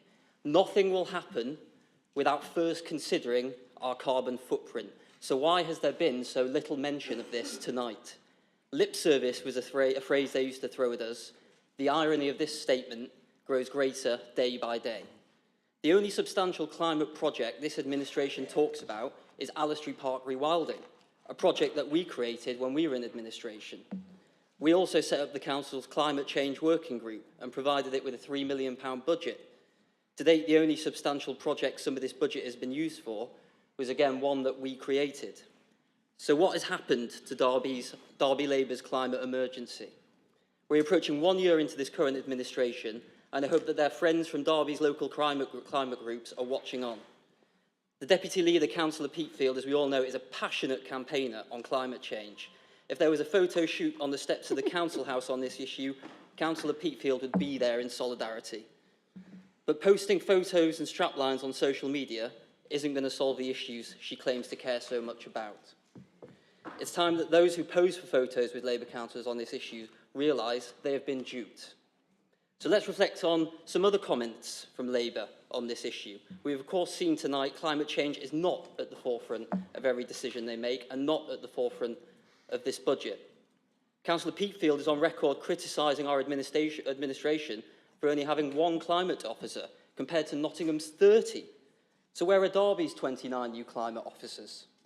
Interestingly, this budget proposes a 100k reduction in the climate and waste team. Surely this is unacceptable, Councillor Peatfield. Far from increasing the climate team's budget, you're actually decreasing it. And they're also on record for advocating for reduced car use and have said they want to see low traffic neighbourhoods. When exactly is this administration going to be introducing these pledges? It will be interesting to see how many Labour councillors head to the Council House bike shed after tonight's meeting, or perhaps the bus stop, or will they be heading over to the Assembly Rooms car park? Practice what you preach is a phrase that springs to mind. So after years of climate campaigning, this administration is quickly being found out. When response is given to my points, let's all remember the term lip service. Labour's lip service, Peatfield's promises, it's all talk and no action. Thank you, Mr. Mayor. Thank you. Okay, now we're going to allow Councillor Shanker. Oh, did you want to speak, Councillor Swan? Okay. If people want to speak, can you make it clear that you want to speak before I finish this debate? Councillor Swan. Thank you for that hearty response about climate change. First and foremost, I don't know whether anyone's ever noticed, if you read the papers correctly, that every project that comes through this council now has a climate change analysis. That will tell you, I can tell you now, that was not used in a consistent manner. It is now. So that's the first thing. Secondly, you talked about the fact that there has been no increase in officers who are supporters of climate change. When you were in power, there was one. We have now got 3 officers who are working on climate change projects, and more to come. Thirdly, when we think about climate change, we look at national politics. What's changed? What's changed nationally that's impacting locally? Go back to Rishi Sunak and ask him, because that's where this conversation starts and finishes. And secondly, I think you'll find that when we talk about low, I can't think of the word now. That's the one. Thank you. Hold on. Low transport just neighbourhoods. Councillors, can we just have a speech from you, not a conversation with other councillors, please? I did appreciate a little bit of support there. We are working on all our manifesto pledges with regards to climate change, and by the end of our 4 years, we will have achieved every single one. Thank you. Thank you, Councillor Swan. Is anybody... Just a point of order, Mr. Mayor. Just to clarify point of order 64. Thank you. Just to clarify, that climate change part of every report was implemented by the previous administration, not by the current administration. Yeah, thank you for that information. Right, I'm bringing this item to an end. Councillor Shanker, you have the right to sum up on this amended motion. Thank you. And I should say thank you to all members for contributing in a discussion on the budget. There's been an amendment which was put and approved by Council, and now we have an amended motion. And there was an amendment put and not approved, but that's democracy. And there was an amendment, I think, almost put, but didn't get seconded, or it might not even have been an amendment. But that's why I said earlier on, I was a little bit confused of what the ask was, and I think I've just been proven right. But I must take exception and just point out, particularly, Mr. Mayor, and you may feel a little bit uncomfortable, the contribution from the Reform Group was particularly disappointing. Rubbishing our city, rubbishing our dedicated staff, and rubbishing the commitment from the staff who work tirelessly across all departments of this council with the constraints that we have seen put on local government, not just here, but across local authorities across the country, with the devastating effect now of austerity, which has gone on for far too long, far too deep. So if there's anything that was missed today, Councillor Patterson, it wasn't our commitment to climate change, it was the impact of austerity. But I didn't want to repeat that today because we all understand the devastating impacts that's had on not just this council, but this city. I referred to a figure earlier on of £1 billion. That's what the cost of austerity is to Derby, and across the country it's even bigger. Having said all that, Mr. Mayor, this is a responsible budget. It's not a remarkable budget. I don't think we've had remarkable budgets since austerity began. It's a responsible budget. It puts money back into the reserves and builds resilience going forward. It protects frontline services, which as councillors we must all, I hope we all would do whatever we need to do to protect. And it builds on what we've been doing this year in remaining responsible and controlling our finances and managing spends in a responsible manner for the people of our city. So it's with that, I urge every single councillor, despite your contributions this evening, is to support this budget. Thank you. Now invite Alex to go through the list.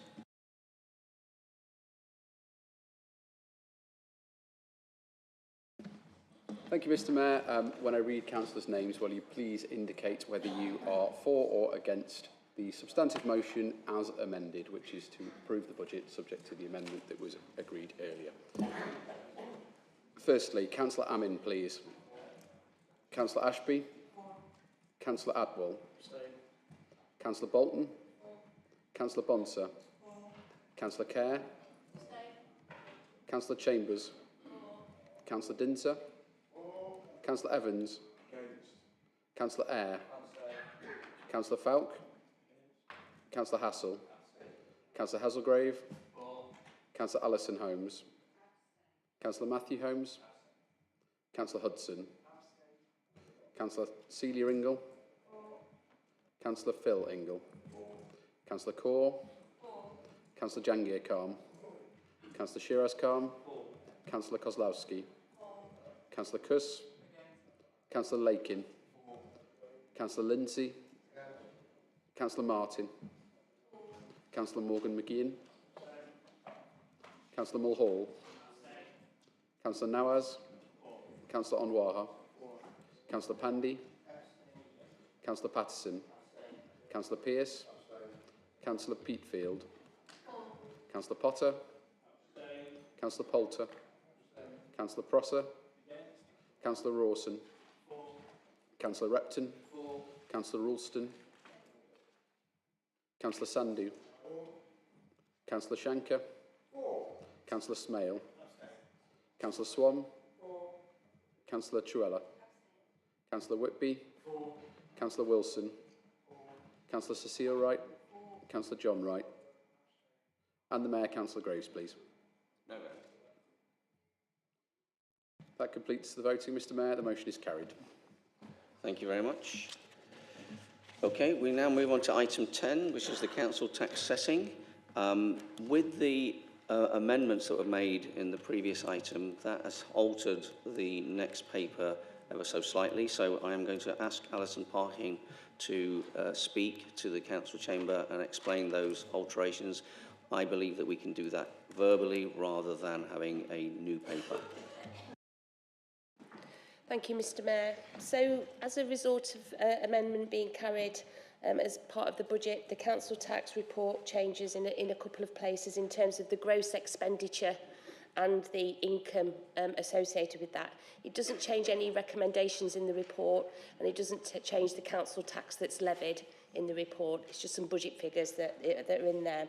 So if I just explain to you what those changes are. At 4.21 of the report on page 2, item A, which is the gross expenditure, changes to a figure of 854,728,617. And item B, which is the gross is the income, the revenue income, changes to 729,767,267. That also carries on into some amendments on Appendix 1 of the report. On Appendix 1, the council budget requirement identified at R on the report is 311,750,000. And then we have two figures that change on grants. The other specific grants at item P is 77,458,637, which makes the figure underneath 186,788,650. Thank you, Mr Mayor. Thank you very much. With those minor adjustments, we have now set the budget, and the next item is the council tax for the next financial year. I'll shortly ask Councillor Shanker to move the recommendations in the report, and we will then move to the debate. In accordance with CP 71B, voting on the council tax proposals will again be taken as a recorded vote. Councillor Shanker, will you move the recommendations, please? Thank you again, Mr Mayor, and thank you, Alison, for clarifying those figures. I'd formally like to move the recommendations 2.1 and 2.2 on page 1 of the report for item 10. Thank you. Do I have a seconder? Do you wish to speak? Okay, thank you. Do we have any further speakers? Okay, we shall go straight to the vote. No, actually, I've got a right. Do you wish to reply to that, Mr Shanker? Propose we move to the vote. Okay, we'll move to the vote. Alex, would you like to conduct a recorded vote? Thank you, Mr Mayor. Again, councillors, when I read your name, will you please indicate if you are for or against the recommendations 2.1 and 2.2 detailed in the report as moved by Councillor Shanker. Councillor Amin, please. Councillor Ashby. Councillor Atwell. Councillor Bolton. Councillor Bonser. Councillor Kerr. Councillor Chambers. Councillor Dinser. Councillor Evans. Councillor Eyre. Councillor Falk. Councillor Hassel. Councillor Hazelgrave. Councillor Alison Holmes. Councillor Matthew Holmes. Councillor Hudson. Councillor Celia Ingle.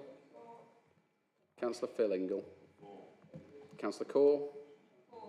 Councillor Jangir Khan. Councillor Shiraz Khan. Councillor Kozlowski. Councillor Kuss. Councillor Lakin. Councillor Lindsay. Councillor Lonsted. Councillor Martin. Councillor Morgan McGeehan. Councillor Mulhall. Councillor Nawaz. Councillor Onwaha. Councillor Pandy. Councillor Patterson. Councillor Pearce. Councillor Peatfield. Councillor Potter. Councillor Poulter. Councillor Prosser. Councillor Rawson. Councillor Repton. Councillor Ralston.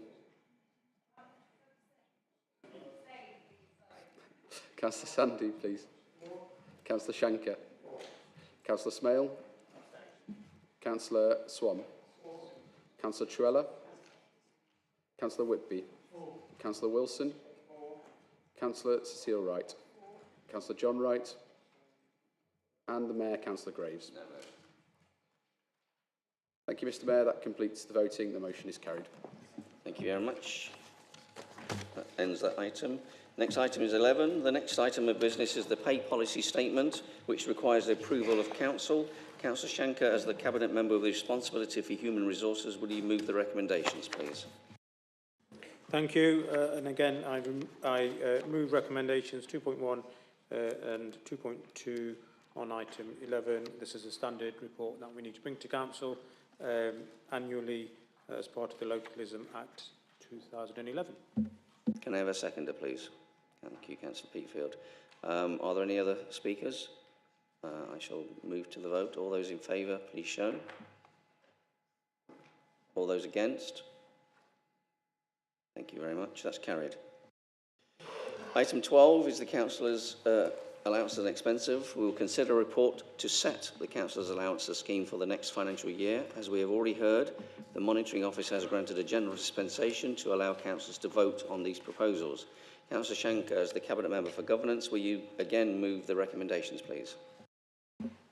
Yes, Mr. Mayor, I'll move the recommendations in the report, and I'm sure members will be aware this was a policy that we're implementing that was agreed back in 2021, I believe. Can I have a seconder, please?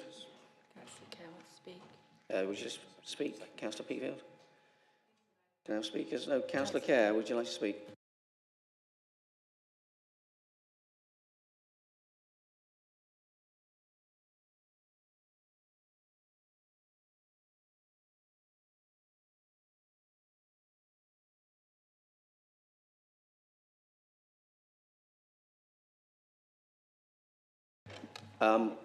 I don't really want to do that because it's talking to officers in a meeting that it's not their meeting, it's our meeting. You should have done this well before this meeting started, and then you'd have had a better way of informing the chamber. Alex can answer it if you wanted to. Sorry? Alex can answer if you wanted to. It's up to you. Against my better judgment, Alex, would you like to speak? Thank you, Mr. Mayor. Just to clarify that this report doesn't affect any subsequent recommendations that the IRP might make. The IRP have stated their intention to look at the scheme of allowances in the forthcoming financial year. When they do so, a report will be brought back to Council, and any changes agreed then would supersede the scheme that is adopted today.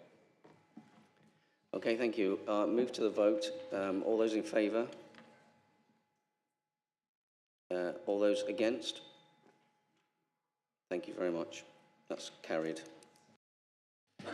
Right, item 13. The final report on this evening's agenda is in relation to the appointment of councillors to the newly created East Midlands Combined County Authority. Under secondary legislation arising from the Levelling Up and Regeneration Act 2023, the 4 constituent councils are required to appoint 2 members and 2 substitutes to the EMCCA. As outlined in the report, it is proposed that the leader and deputy leader of the council are to be appointed. Councillor Shanker, would you please move the recommendations?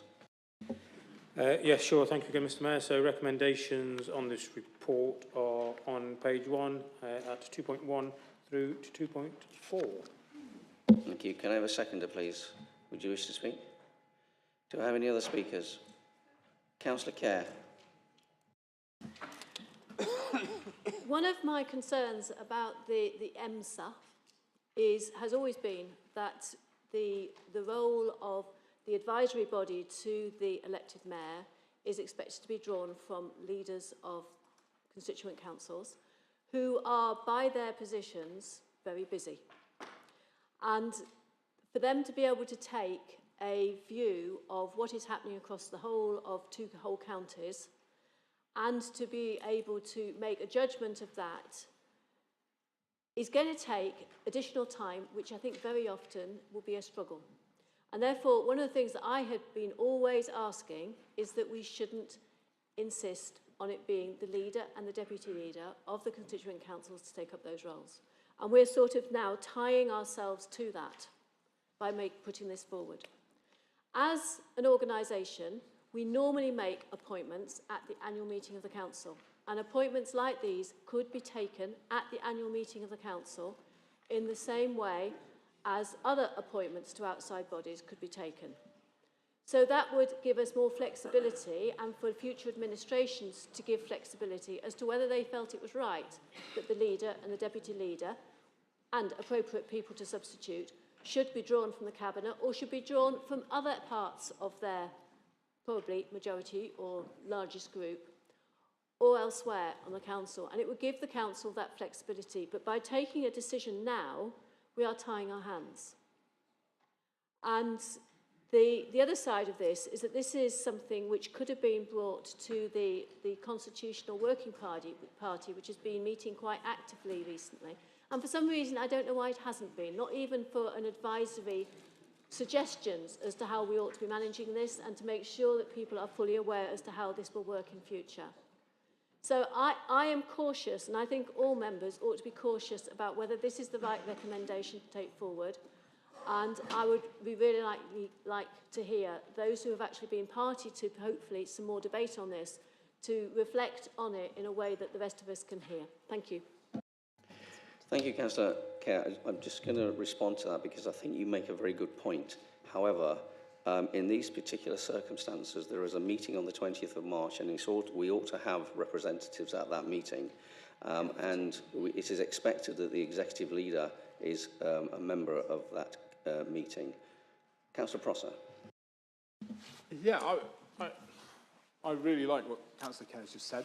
I think that's a fantastic summary of what should perhaps be happening. I'm also concerned of it being bottlenecked into just the leader and deputy leader.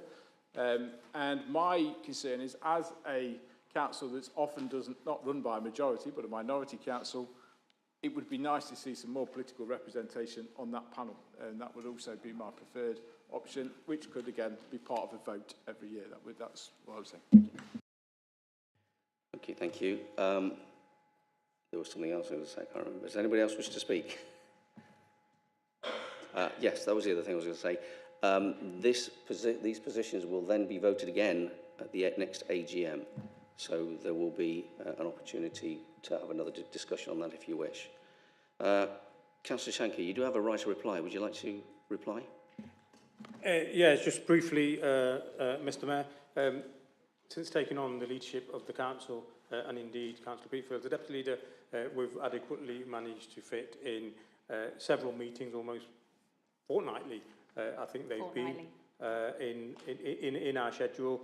It's right and it's proper that the senior members of this council are represented in that important forum. It's the leader and deputy leader of the other constituent councils, the upper tier authorities who are on the board, and then it's the leaders from the awful word, lower tier authorities who also represent or make up the board on the EMCA, the EMCA board from the boroughs and districts. So I think it's right and it's proper, as the Monitoring Office has confirmed. These will be voted again at the AGM and subsequent AGMs, and that's just right and proper. The leadership of this council represents the city, not a political party, represents the city at this important board, and moving forward, that's how I think it should happen.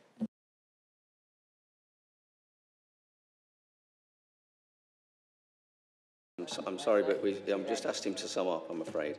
I need to take a vote on this. All those in favour, please show. All those against? That's carried. Thank you very much. Right, we will now consider two notices of motions. And I have to say, it is a real pleasure to see two motions that the Council can act upon and instigate rather than some of the superficial motions that we've been subjected to. So the very first one, the very first motion is the honorary freedom of the City of Derby, moved by Councillor Phil Ingle and seconded by Councillor Shanker. Councillor Ingle, would you like to speak? Thank you, Mr Mayor, for this opportunity to speak, and good evening, Kirky. I know you're watching. I've put this motion in as it's been a privilege to call Steve my friend for a number of years. Over that time, Steve and the Neptune pub has been unwavering in support for the Poppy Appeal, raising over £115,000 over those years, more than any other public house in the United Kingdom, and that needs commending. Steve opens his pub on Christmas Day, buys everyone a drink and feeds anyone that comes in. His dedication to the City of Derby and to the people of Derby is second to none. That, Mr Mayor, is why I commend this motion to you. Mr Kirk was going to come tonight, but he's so honoured and humbled by it, he feels he couldn't keep his emotions in check. So he's a very humble, very generous man, and I commend this to you all to vote for. Thank you. Thank you very much. Maybe we should all cry a tear for him? No? Okay. Councillor Shanker, you second the motion. You wish to speak?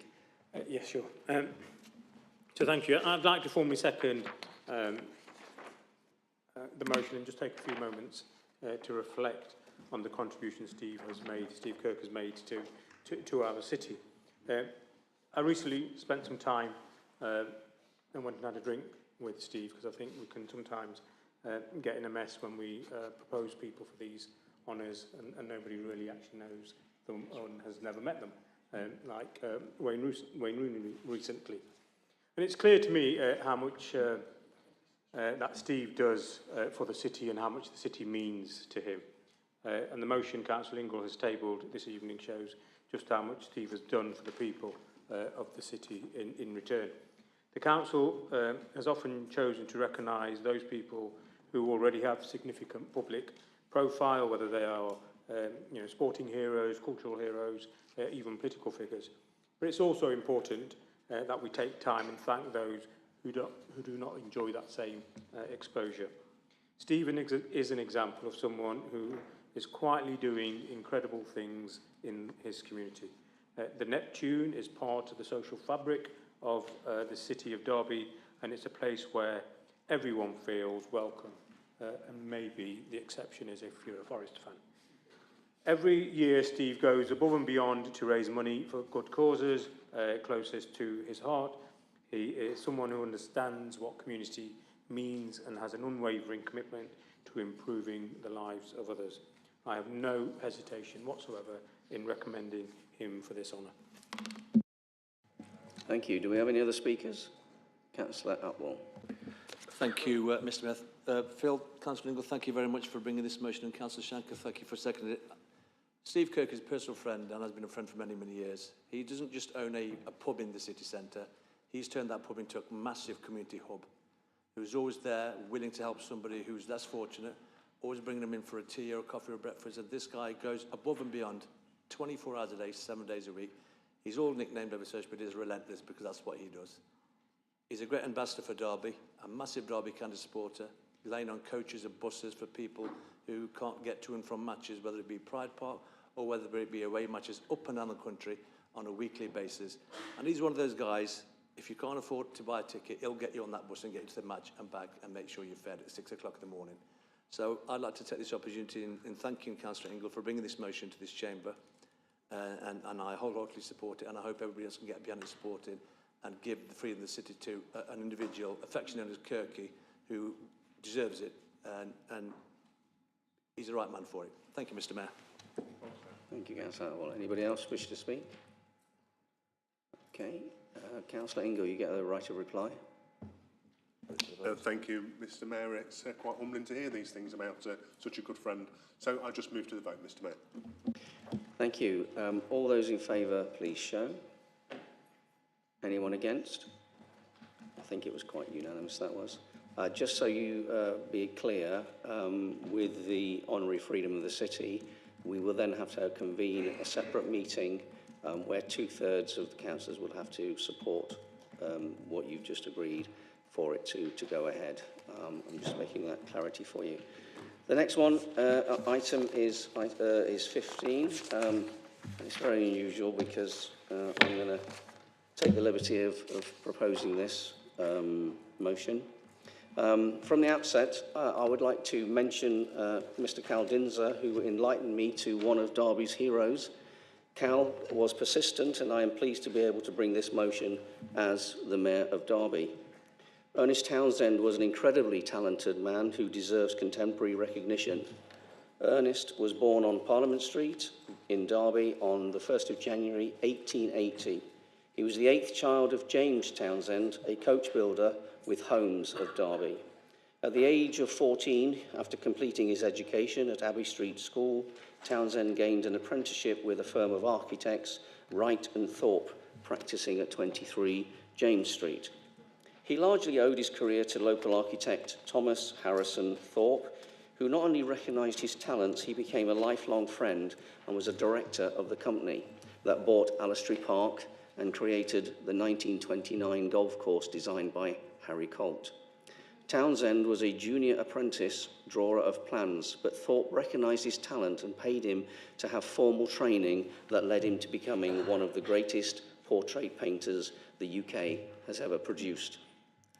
After moving to London and embarking on a full-time course at Heatherley School of Fine Art, Townsend moved on to a 5-year course at the Royal Academy of Arts. He was enrolled as a student in the School of Painting until 1907. While studying in 1904, he won the Royal Academy's Landseer Scholarship for figure painting. And in 1905, he won the Academy's Creswick Prize for his painting Willows and Weeds. This was later donated to the Derby Art Gallery by his family after his death in 1944. He has links to Rainsway and its development and creation through Alistry Golf Club. Townsend was commissioned to undertake a formal portrait paid for by the city elders of Rains. He also produced one of Thorpe on his retirement that was a superb portrait. Now, Ernest Townsend died on the 22nd of January 1944. It was said that his cause of death was attributed to the fact that he had been overworked. During the war, he was tasked with creating designs that would camouflage the Rolls-Royce aircraft engine factories in Derby. Rolls-Royce built the Merlin engines that would power both the Spitfire and Hurricane fighter planes. By necessity, of course, the camouflage efforts were never publicised at the time, and Ernest never received real recognition for his work. Quite rightly, his family are very proud of his efforts and achievements that played a significant part in the war effort. Townsend's account book shows that he had actually started work on the Rolls-Royce camouflage scheme before August 1938, when he submitted a draft scheme to the Home Office more than a year before the outbreak of war. So good was his work that this led to a number of contracts for camouflage schemes for all sorts of structures, including the Gloucester Aircraft Works, Ayton's new works in Derby, and the electricity generating stations at Derby, Spondon and Leicester, as well as several gasometers and bridges. Members of the Council, Ernest Townsend should be recognised by Derby. From humble beginnings, it could be argued that he saved Great Britain with his artistic abilities by disguising Rolls-Royce in his hometown. I hope you will all agree to naming our council chamber after him. Councillor Evans, you seconded this. Would you like to... Councillor Fout, you seconded it. Beg your pardon. Would you like to speak? No. Would anybody else like to speak? Councillor Shanker. I suppose I should start by saying thank you to Cal Dinser for highlighting this and bringing it to our attention, and all the other work he does for the community in and around Derby. I have no doubt whatsoever that Ernest Townsend is an individual worthy of recognition, and I do not wish to in any way diminish his significant contribution to the city and indeed, as you've said, to the nation. However, I do slightly question what steps have been taken to establish if there are other individuals who may be equally worthy of this honour. The city of Derby has a long history, and there are so many notable people whose achievements we could and should be recognising. We only have one opportunity to rename our council chamber, and I therefore suggest that we take a little bit of time just to gauge opinion from the public and seek the views of our residents and partners on this proposal.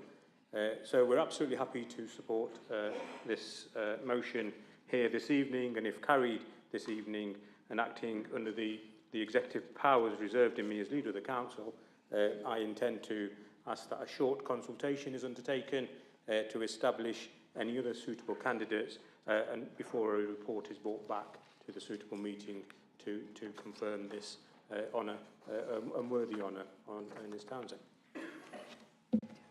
Do we have any other speakers? Councillor Kerr. Thank you. I personally find naming rooms after people quite strange, but I also think it's strange to name stadia after people or advertisers and the like. But I recognise that it is a way to give honour, and I think in that way it's quite nice. It's also a way to educate. But like the leader, I feel that maybe there might be even other areas of life whom we could also be celebrating. In that we are already celebrating Joseph Wright, who was also an artist from Derby, and there may be other areas where people who, as the leader said, we might be overlooking. But what I was going to think, this is our most significant room, and I'm wondering whether it's something that we could give as an honour on an annual basis, so that we decide each year who would have the honour of naming our room for this year. And then it's something that we could do in a measured way on an annual basis. And I'm not saying it's the right thing to do, I'm just saying, shall we consider that alongside other things that are to be reviewed? Thank you. Thank you, Councillor Kerr. Councillor Poulter. Thank you, Mr. Mayor. I'm a little confused now, actually. What we're doing here tonight, are we asking, is the council being asked to vote now to decide to name this room, or are we voting for a decision to be made to allow the leader of the council to change that mind and go out for look for somebody better? Can I take some advice on what the executive power is that Councillor Shanker claims to have over this? Is it because it would seem to be overriding the power and the decision making of this full council? Thank you, Councillor Poulter. I'll ask Emily to advise. Thank you, Mr. Mayor. Thank you, Councillor Poulter. There is no power resolved to council to name a room in this building. It is an executive function to decide on the names of this building, and I believe that's what Councillor Shanker was suggesting, that dependent on the outcome of the vote this evening, were this to be voted in favour of, he would then take that forward as an executive function and would undertake some consultation to determine whether a renaming should occur, but who that renaming should be in favour of should be the subject of some consultation to inform the executive decision-making process. Councillor Poulter, would you like to continue? Well, yes, thank you. Some clarity there. It just makes it clear to me that this is a whole waste of time, and I don't understand why the motion would be allowed in the first place if the council doesn't have that decision-making power. Thank you. Do you want me to answer that? Yep. Council can recommend a course of action to the executive.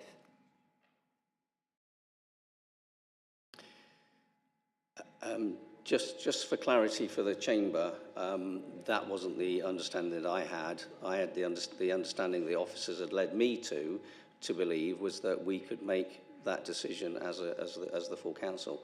It seems to have changed since I was advised that. Councillor Peatfield, would you like to speak? Oh, thank you. I will keep it very brief and without taking away any of the recognition for Ernest. We have a Jacob Rivers room, we have a Joseph Wright room, we have a Henry Royce room. I would heartily welcome the opportunity to nominate a female room. Thank you, Mr. Mayor. Thank you. Well, do we have any... Calm down, calm down. Do we have any other speakers? Do we have any other speakers? Okay, I then get a right of reply. Okay, now, first thing I'd like to say about this is that Councillor Kerr talked to, Councillor Shanker talked about, it's too late, there's one more right to reply, sorry. Councillor Shanker talked about other people. Well, nobody else brought any motions together. Nobody brought anybody else here to say we want to honour them. I have to say that there's been a long campaign from Cal Dinser to do something for Ernest Townsend, somebody that is not well known in Derby, yet played a significant part in the safety of not only of Derby, but of the Great Britain. You know, saving people with the engines. If Rolls-Royce had been blown up, we wouldn't have had the engines for the Merlin and the Spitfire. And so those people that talk about other people, including Councillor Peatfield, who says it should be a lady, I mean, she's had every opportunity, or a woman, she has every opportunity to bring another person's name to this council chamber, but hasn't. I am doing this because I think it's a worthwhile person that we should be recognising. There is absolutely, I don't know much about Ernest apart from what I've been told. Since I actually put this motion, I've had lots of people come to me and tell me a lot of other things, including the fact that he has an unmarked grave in our cemetery. I will then I'm going to talk to Rolls-Royce to see whether we can get a proper headstone for him, which I think would be fit and deserving.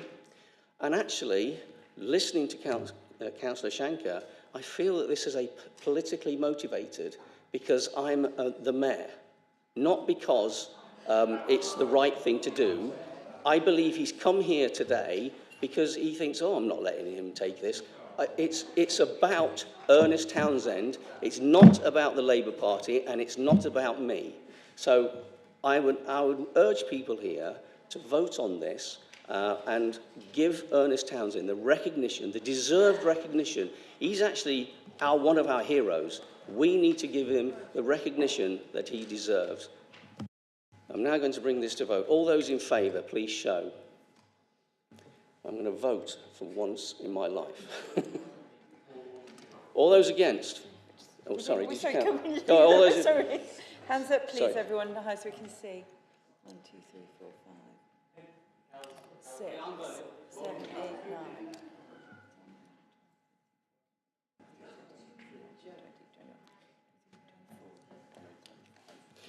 Just 1 second, Alex and I put different numbers. Oh.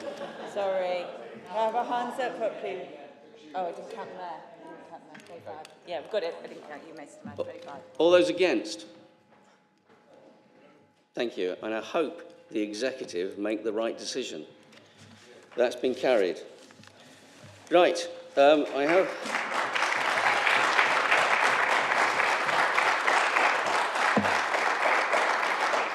Before I close the meeting, I'd just like to thank Councillor Shanker for making this a little bit more exciting than normal.